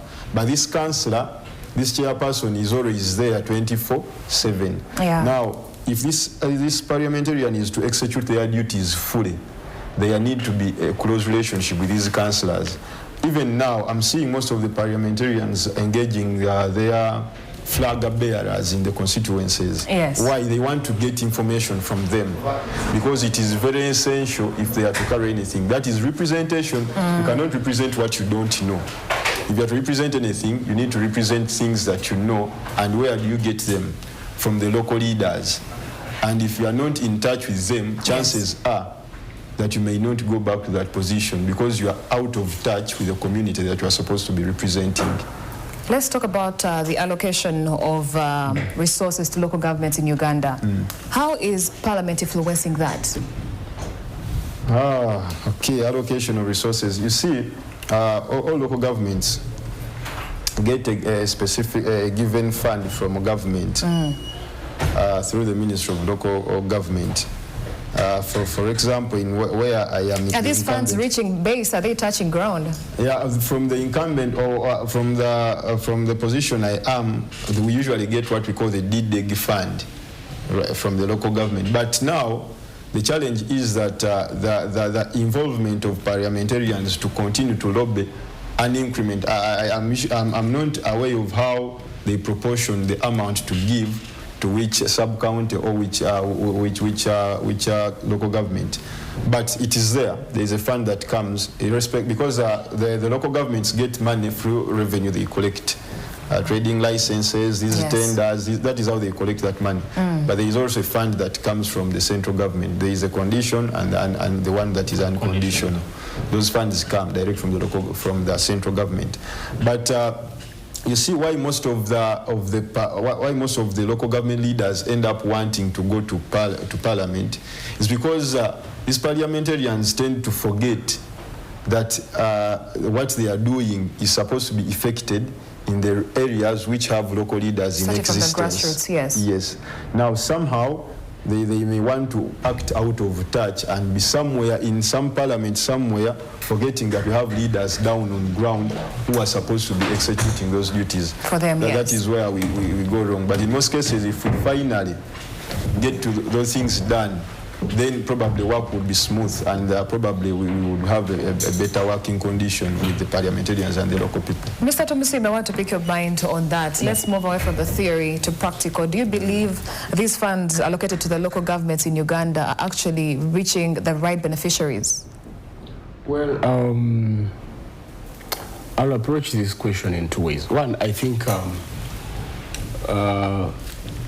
we have had this system of local government for some good time. Decentralization has been here for some good time. Yes. And I think there are some tangible results or impact it has created. But also I think we have also in a way abused it by creating very many power centers. Yes. From the original 33 districts in 1986, we are now at 135 plus, and more are coming from the creation of new districts, or splitting, I think, Tororo and West Budama. Yeah, it was. I think they got 3 districts. So, earlier on, I had a discussion with my colleagues as we were waiting to get into the studio, that you find a situation where you have, for example, a division in a certain municipality. I'll give you one in Masindi, that cannot generate revenue, but it has technocratic staff that have to be paid. And they are paid. How much? That I don't know how much they are paid. Okay. But they just know they're not generating revenue. That means they're not able to do certain services that local governments are supposed to do, but they still have to pay for staff. some of them are structurally still renting facilities where they run their administrative work. Yes. So there are still challenges, but also I think there are also some good results. Some communities have been able to get good feeder roads. Accessibility is very important, which helps to bring some of these communities from deeper areas into the markets, the local district markets, where they're able to sell a little bit of their whatever they cultivate. All right, we're still understanding leadership roles in governments and also checking the relations between Parliament and local governments. I'm still in studio with Director Musime, Legal Counsel, Center for Electoral Justice and Research as well.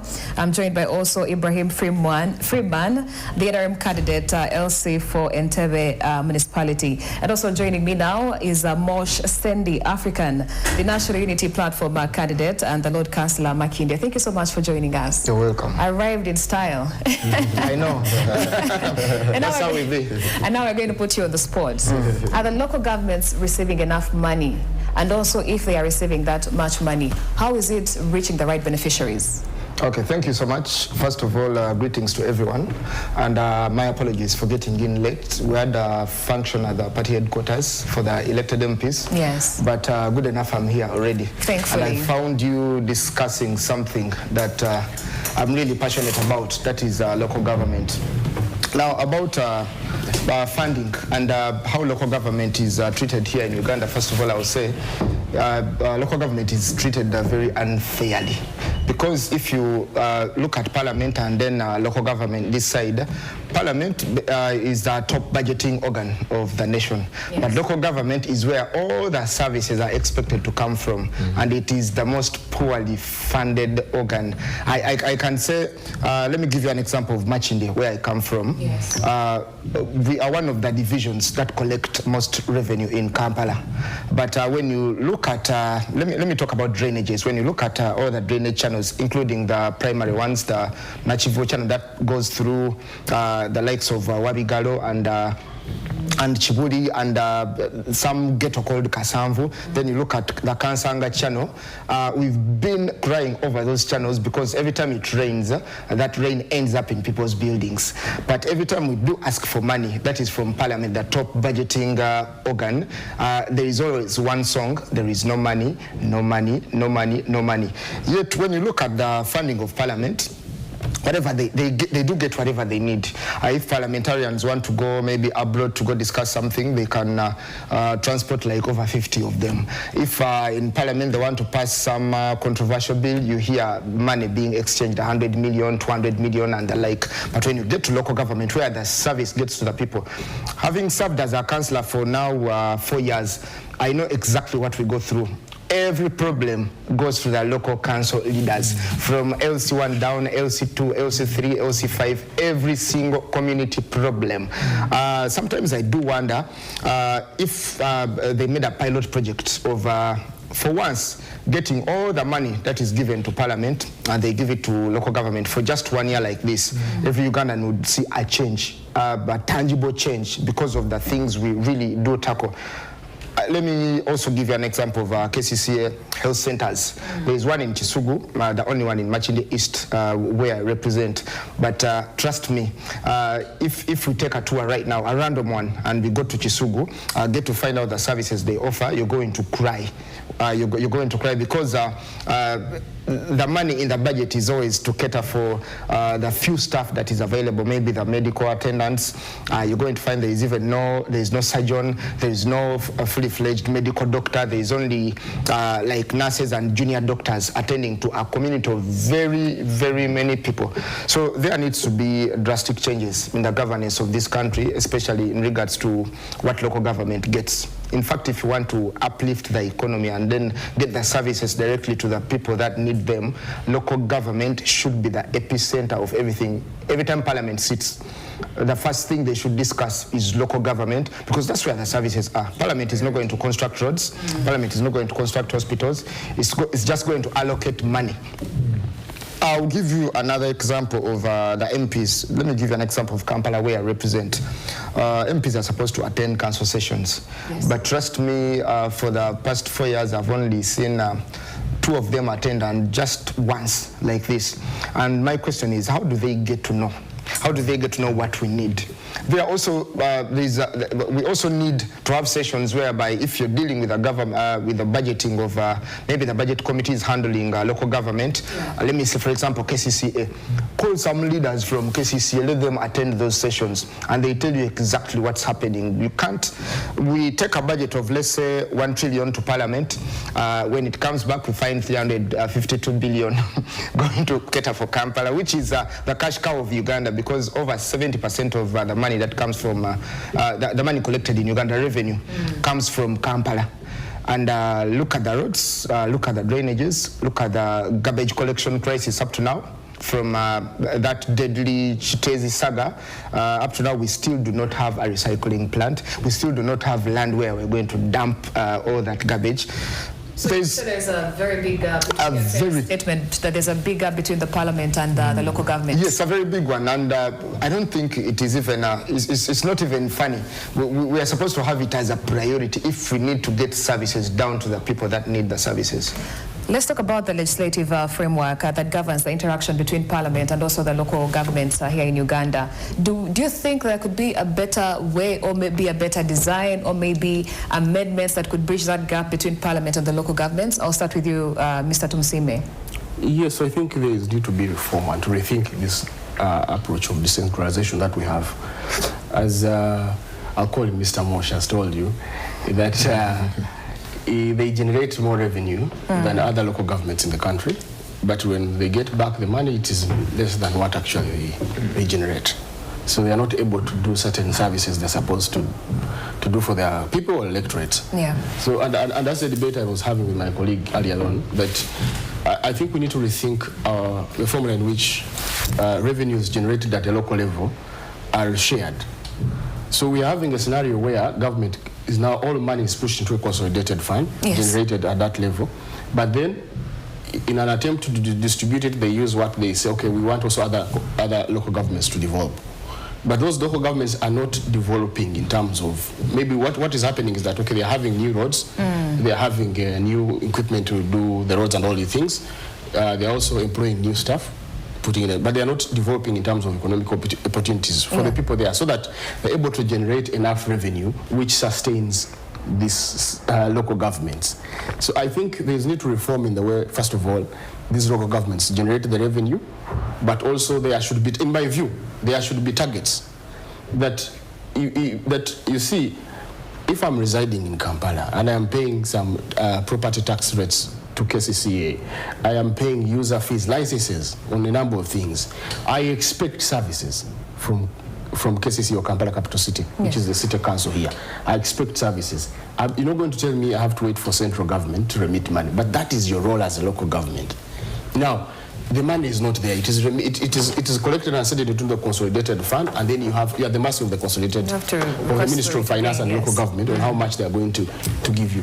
So we're having a scenario where so many local government settings are not able to generate revenue. And going into this election, in my view, if you're in any district, you need to ask your leaders, what plans do they have to precipitate generation of revenues? What opportunities are they creating? Now, you're having a scenario where cities like Kampala are overwhelmed by what we used to call rural urban migration. Why are people moving into Kampala? Because they feel there are opportunities there. They feel that there's better housing there. So then Kampala generates its revenue regardless of the situation in which it is, and then you're taking away that revenue to give services to places where people are not places where they're not generating concentrated revenue, or even generated. So there's need to reform both in the legal framework in terms of revenue allocation, the formulas, but also in my view, I think we need to reduce on the number of local government administrative structures. You think so? Why? Yes. What's the reasoning behind that? There's a best case study here in our neighborhood in Kenya. If you look at the level of devolution and the speed at which these counties are moving, because when you parcel out or fragment localities into small communities, you're not able to generate sufficient revenue that you might need to run these entities. But when you have larger administrative units, they're able to generate sufficient revenue and then maybe supplement them in terms of grants. Because somebody would say with a smaller, like you call them fragmented local government councils and whatnot, there is closer service delivery to the citizen. Like, you're small, so you're attending to a small number of people compared to being a huge, administrative office, and you're then also having to overlook a whole number of people. But I think the idea of services closer to the people, in some areas it's a myth. Yes, it is. You see how these districts created in Uganda, they are not generally. What is the spirit behind it? Mostly it is political pressure. From political pressure, like for example the Tororo situation, there are I think 2 tribes that feel like they are being overstepped over the other, then create a district and split for them. It's not about services, it's about our thing. We want to have, it's not about service. Maybe, I'm sorry to my colleagues here into the local government structure. In my view, I think to a certain extent it's a way government wants to distribute money. By creating many administrative units so that people can come into the main economy by earning perhaps. Allegedly. So Ibrahim, how best can members of parliament participate in local governance and also any development initiatives? Because like Mr. Mosh expounded on that, there's literally no relationship between both entities. First, like my brother Mr. Mosh has said, I would think that parliamentarians in some of their in their work schedules, they need to have a time when they engage with the local leaders, because if you are doing the representation as your role, representation, you need to be able to represent people. Now, to represent people means you are sending part of their ideas.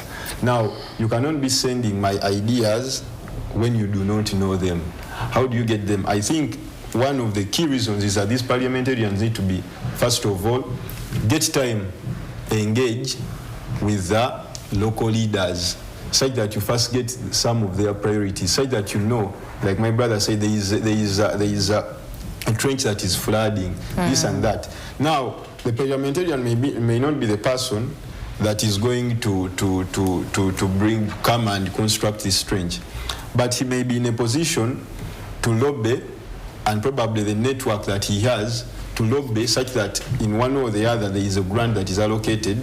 And also, leave alone the parliamentarians, I also want to talk about my fellow local government leaders. We also need to have priorities in our way of doing things, because you need to ask ourselves, in this year, I remember when we sat in the council sometime, we had to sit down and we asked, I asked people that, what will be our priority this year? Because we have a budget, we have all those very many mathematical statements that are in there, which people don't give even a lot of time, basing on the quality of the people we send into those offices. So you ask yourself, okay, the budget is here, 2 billion. What is your priority? What are you going to do? If we have an issue of the trench, the issue of the trench it does not have to wait for someone to go to Madam, to Honorable Speaker Anita Among to tell them that there is a trench that is flooding here. I think from the monies that we get, we can say if this is alarming, it can be part of our priorities. It's an emergency, yeah. Yes, it can be part of our priorities where we can allocate funds, because the local governments, from the budgets that we get, the reason as to why we read through them before we can agree to them is because we may say, I can say that from our works department, that is now in the local government, you can call it works or engineering department, we have a trench that is over flooding. It has flooded for the past 1 year, but the money that we are having right now may not be in position, the money we are passing in this budget may not be in position to cater for it. So we make it a priority. We say, okay, let us cut some of these administrative costs of buying, if you will, here and here, and include money in this budget to see that this trench is worked upon. So it is not always an issue of that the parliamentarians are not doing this and that. Even the local governments, sometimes they don't have priorities. And if we tend to have these priorities, especially the most pressing needs of the people that we represent, then probably better service delivery can be achieved. Also, the other challenge is that the local people in our setting know that everything is on the or is supposed to be done by this local government leader. Everything. Now, I'm telling you, some people may think that it is Mr. Mosh, if he represents probably the area where there is a hospital. These local people think that it is Mr. Mosh who is supposed to send medicine there. Exactly. People think that when there is no tarmac, you'll walk on the roadside and tell, you people, here we have a lot of dust. Now you sit and say, okay, now you have a lot of dust. It is true now. Is it literally the role of this LC3 or LC4 council to bring the tarmac here? But of course, they are partially responsible because, of course, if you're a leader, then you need to have probably a more bigger eye or bigger lenses so that the community thinks so and you are supposed to be so.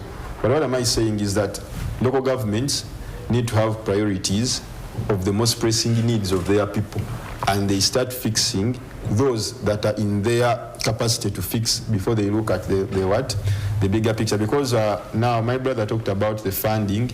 Of course, I think the idea of government of collecting money in one pool and trying to see that there is balance is because, for example, the monies that are in Kampala cannot be the monies that are collected in some rural district, probably in Mbale, where they are only planting.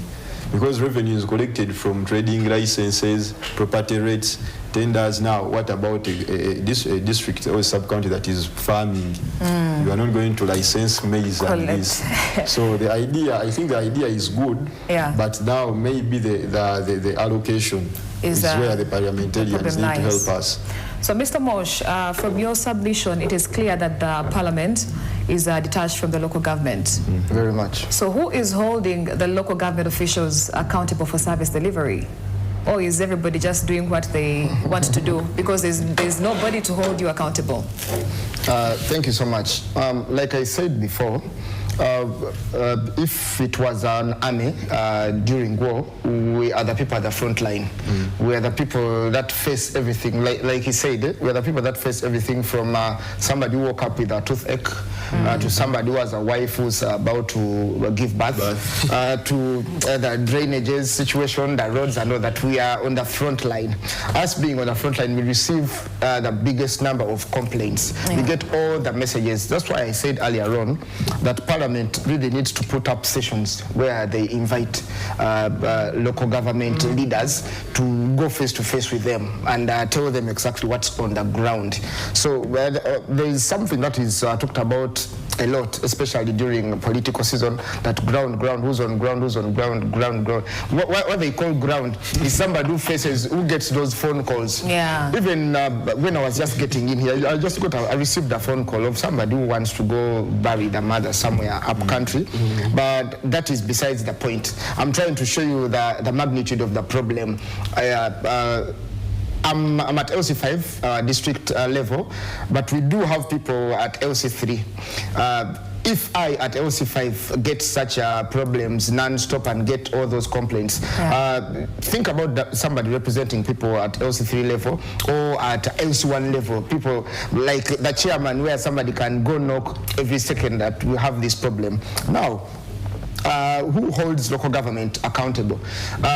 In fact, it's local government that is that has to hold the parliament accountable instead, because that's where the funds come from. If we had if we had insisted on having devolution the way it was supposed to be, that getting all that money, let's say the money collected from property rates, let it stay in the area where that money was collected, maybe that would give us a bigger advantage, because there are many residences. I'll give you an example of Machinde where I represent.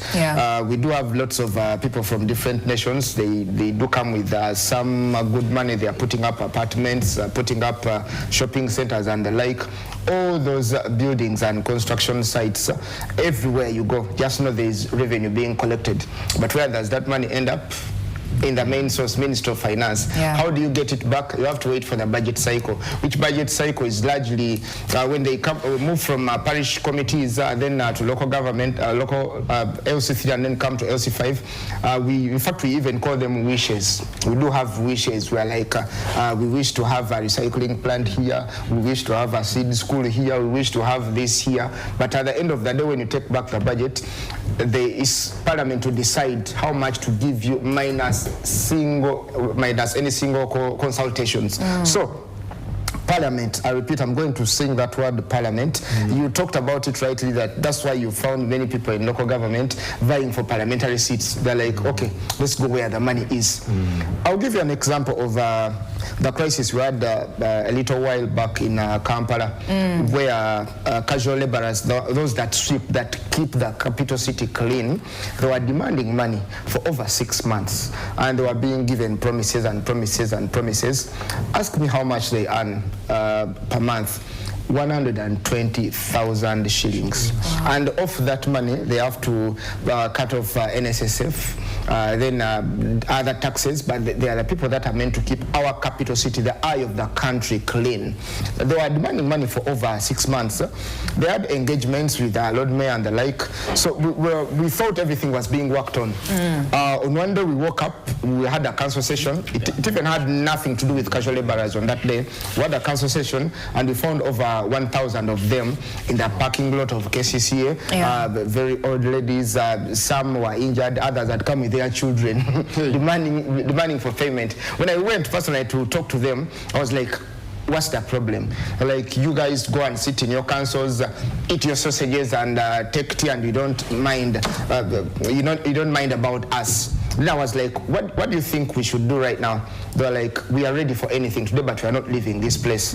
When I went to council, I told fellow authority councillors at KCC that if you don't solve this today, it's not going to be solved. So we passed a resolution to stop talking, to stop going through the shenanigans of procedure. Madam Speaker, I would like to propose this and that and that. We told them we are going with these casual laborers to Parliament right now. Parliament is next door. We are only divided by a fence.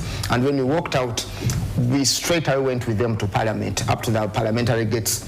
Our security officers tried to stop all that. We were like, we're not leaving this place until we listen, until the members of Parliament listen to these people, because they are the ones that keep Kampala clean. And trust me, for the first time ever, because officers were like, nobody can ever stop a Parliament session. We told them, today we are stopping it, because the people you look down to are the ones that are responsible for having the city clean. And trust me, everyone came out of Parliament, including the Speaker. They came to address those people. Listen and they came, they listened, and we told them how much they were demanding, and they were like, that's very cartoon money. You can't have the ED get their salary on time, councillors get their salary on time, all these other technical officers, the Lord Mayor get his salary on time, but the people that keep Kampala clean do not have salary. That's where you draw the line, And from there, we actually... So I'm still in studio with Mosh Sendi African. He's the NUP candidate, and also the Lord Councillor Machinde. And also in studio with me is Derek Tumusime, the Legal Counsel, Center for Electoral Justice and Research as well. And also Ibrahim Freeman, the NRM candidate, LC4 NTV Municipality. Now let's get on ground and talk to Herbert Kamoga. He's live in Nakasongola to give us an update of how the Day 2 nominations of members of Parliament is currently happening and going on. Yes, Herbert, talk to us. Thank you so much, Priva. I'm coming to you live from Nakasongola district, and I'm currently standing at the EC headquarters here in Nakasongola. Day 2 has begun the nomination of 2 candidates so far.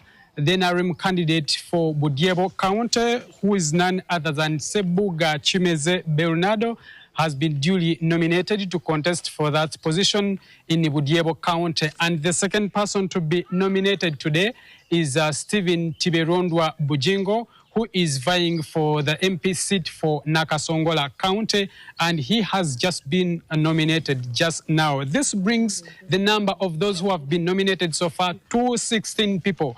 Yesterday, 14 people were nominated to vie for the different positions here in Nakasongola district. And to start with Nakasongola Woman MP seat, 4 candidates were nominated, and these include Mahoro Sharon Emily, who is vying for the NUP ticket.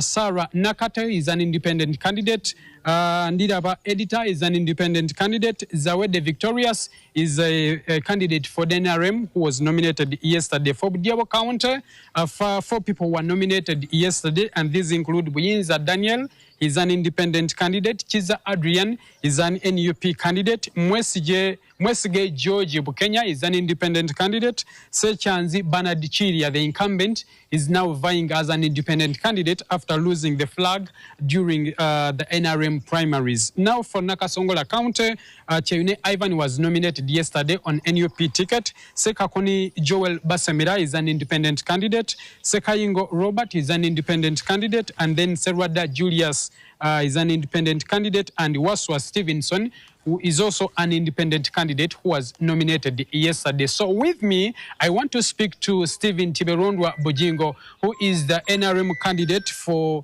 Nakasongola County, and he has just been duly nominated today. He's going to speak to us about how does he feel, what he has for the people of Nakasongola County. Honorable, come and speak to me about your nomination. You've been duly nominated today. What do you have for the people of Nakasongola County in stock? Okay, thank you so much, dear viewers and listeners. My name is Teverunda Stephen Bujingo. I'm so grateful today. I've been nominated as a member of parliament contesting for the seat of Nakasongola County. As usual, it has been a long way, and many people have been waiting for my service. So I believe, as a member of candidate, as a member of parliament, as a candidate has been fully nominated today, there are so many issues that need to be addressed in Nakasongola.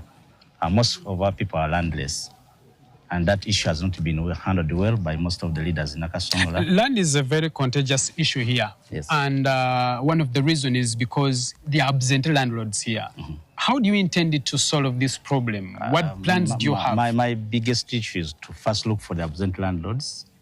We have a seat, we talk to them, they allow us at least to buy off them.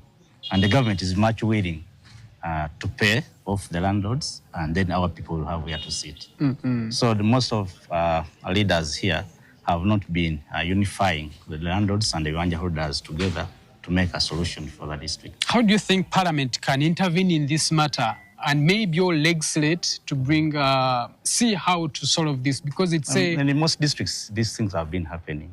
We have been people being paid in Kavale, people being paid in Muvende, and so many other areas. But much less has been done in Nakasongola.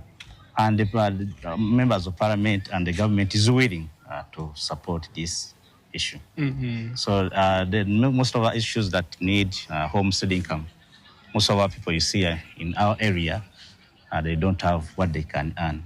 So we need to see that we empower our women, we empower the youth, we empower most of our other elders to have some activities that can make them earn a living. What kind of empowerment are you talking about? I've been doing it, like we can have agricultural projects, we can create markets for their products, we can create jobs for their children, and that is all ways of making and earning in a society. Yes. So I believe I'm one of the leaders who has the passion for these people to come in and get something at least better. Yes. Another issue is about the lake. You know, most people in Nakasongola are fishermen who depend on the lake for an income. And there have been complaints about how fishing has now dwindled.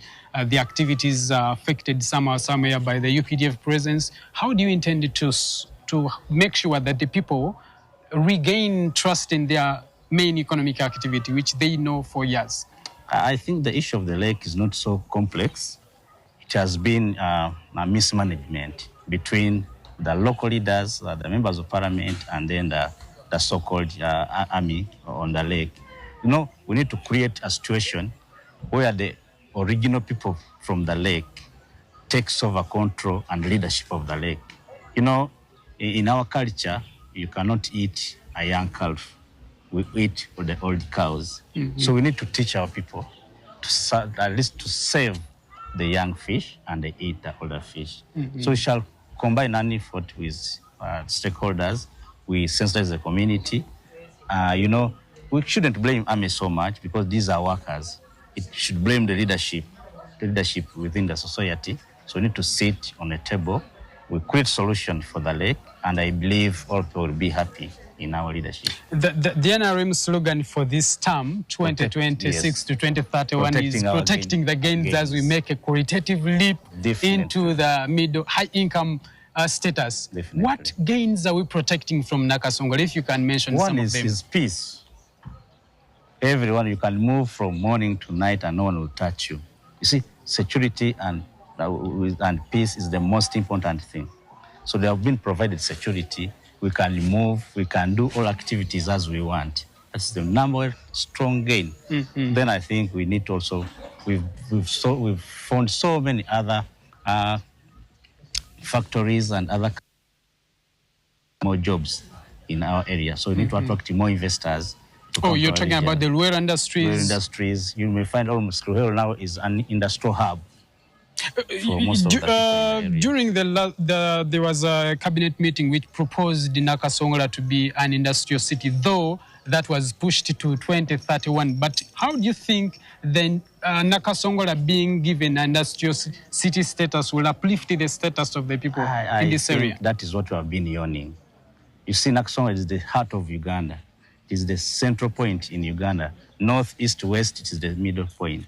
And you know, Nakasongola still has a lake that surrounds us. It is very near to Kampala. So if we set industries up, we will be yearning for more and more jobs within the area. And this is what we have been missing. So creating a city to Nakasongola will increase more jobs for our people, will increase more market for our people, and so many others. So we shall have different kinds of people will be coming, and we shall be learning a lot from them. Yes. Thank you so much. We've been speaking to Honorable Stephen Tiberondo Abujingo, who has just been nominated to contest for the Nakasongola County MP seat. I promised you that we shall be moving to this area, Luero, Nakaseke, and Nakasongola, to give you a 360-degree coverage, and you'll be able to know what has happened where. And today, the Minister for Kampala, that's the State Minister for Kampala, Kabuye Chofa Togabye, has also been duly nominated from Nakaseke. We shall give you more of this and other updates as we shall be moving throughout the day, but even at our news bulletins, NTV Akaunges and NTV Tonight, we shall be giving you more of this. For now, I want to stop here. My name is Herbert Kamoga.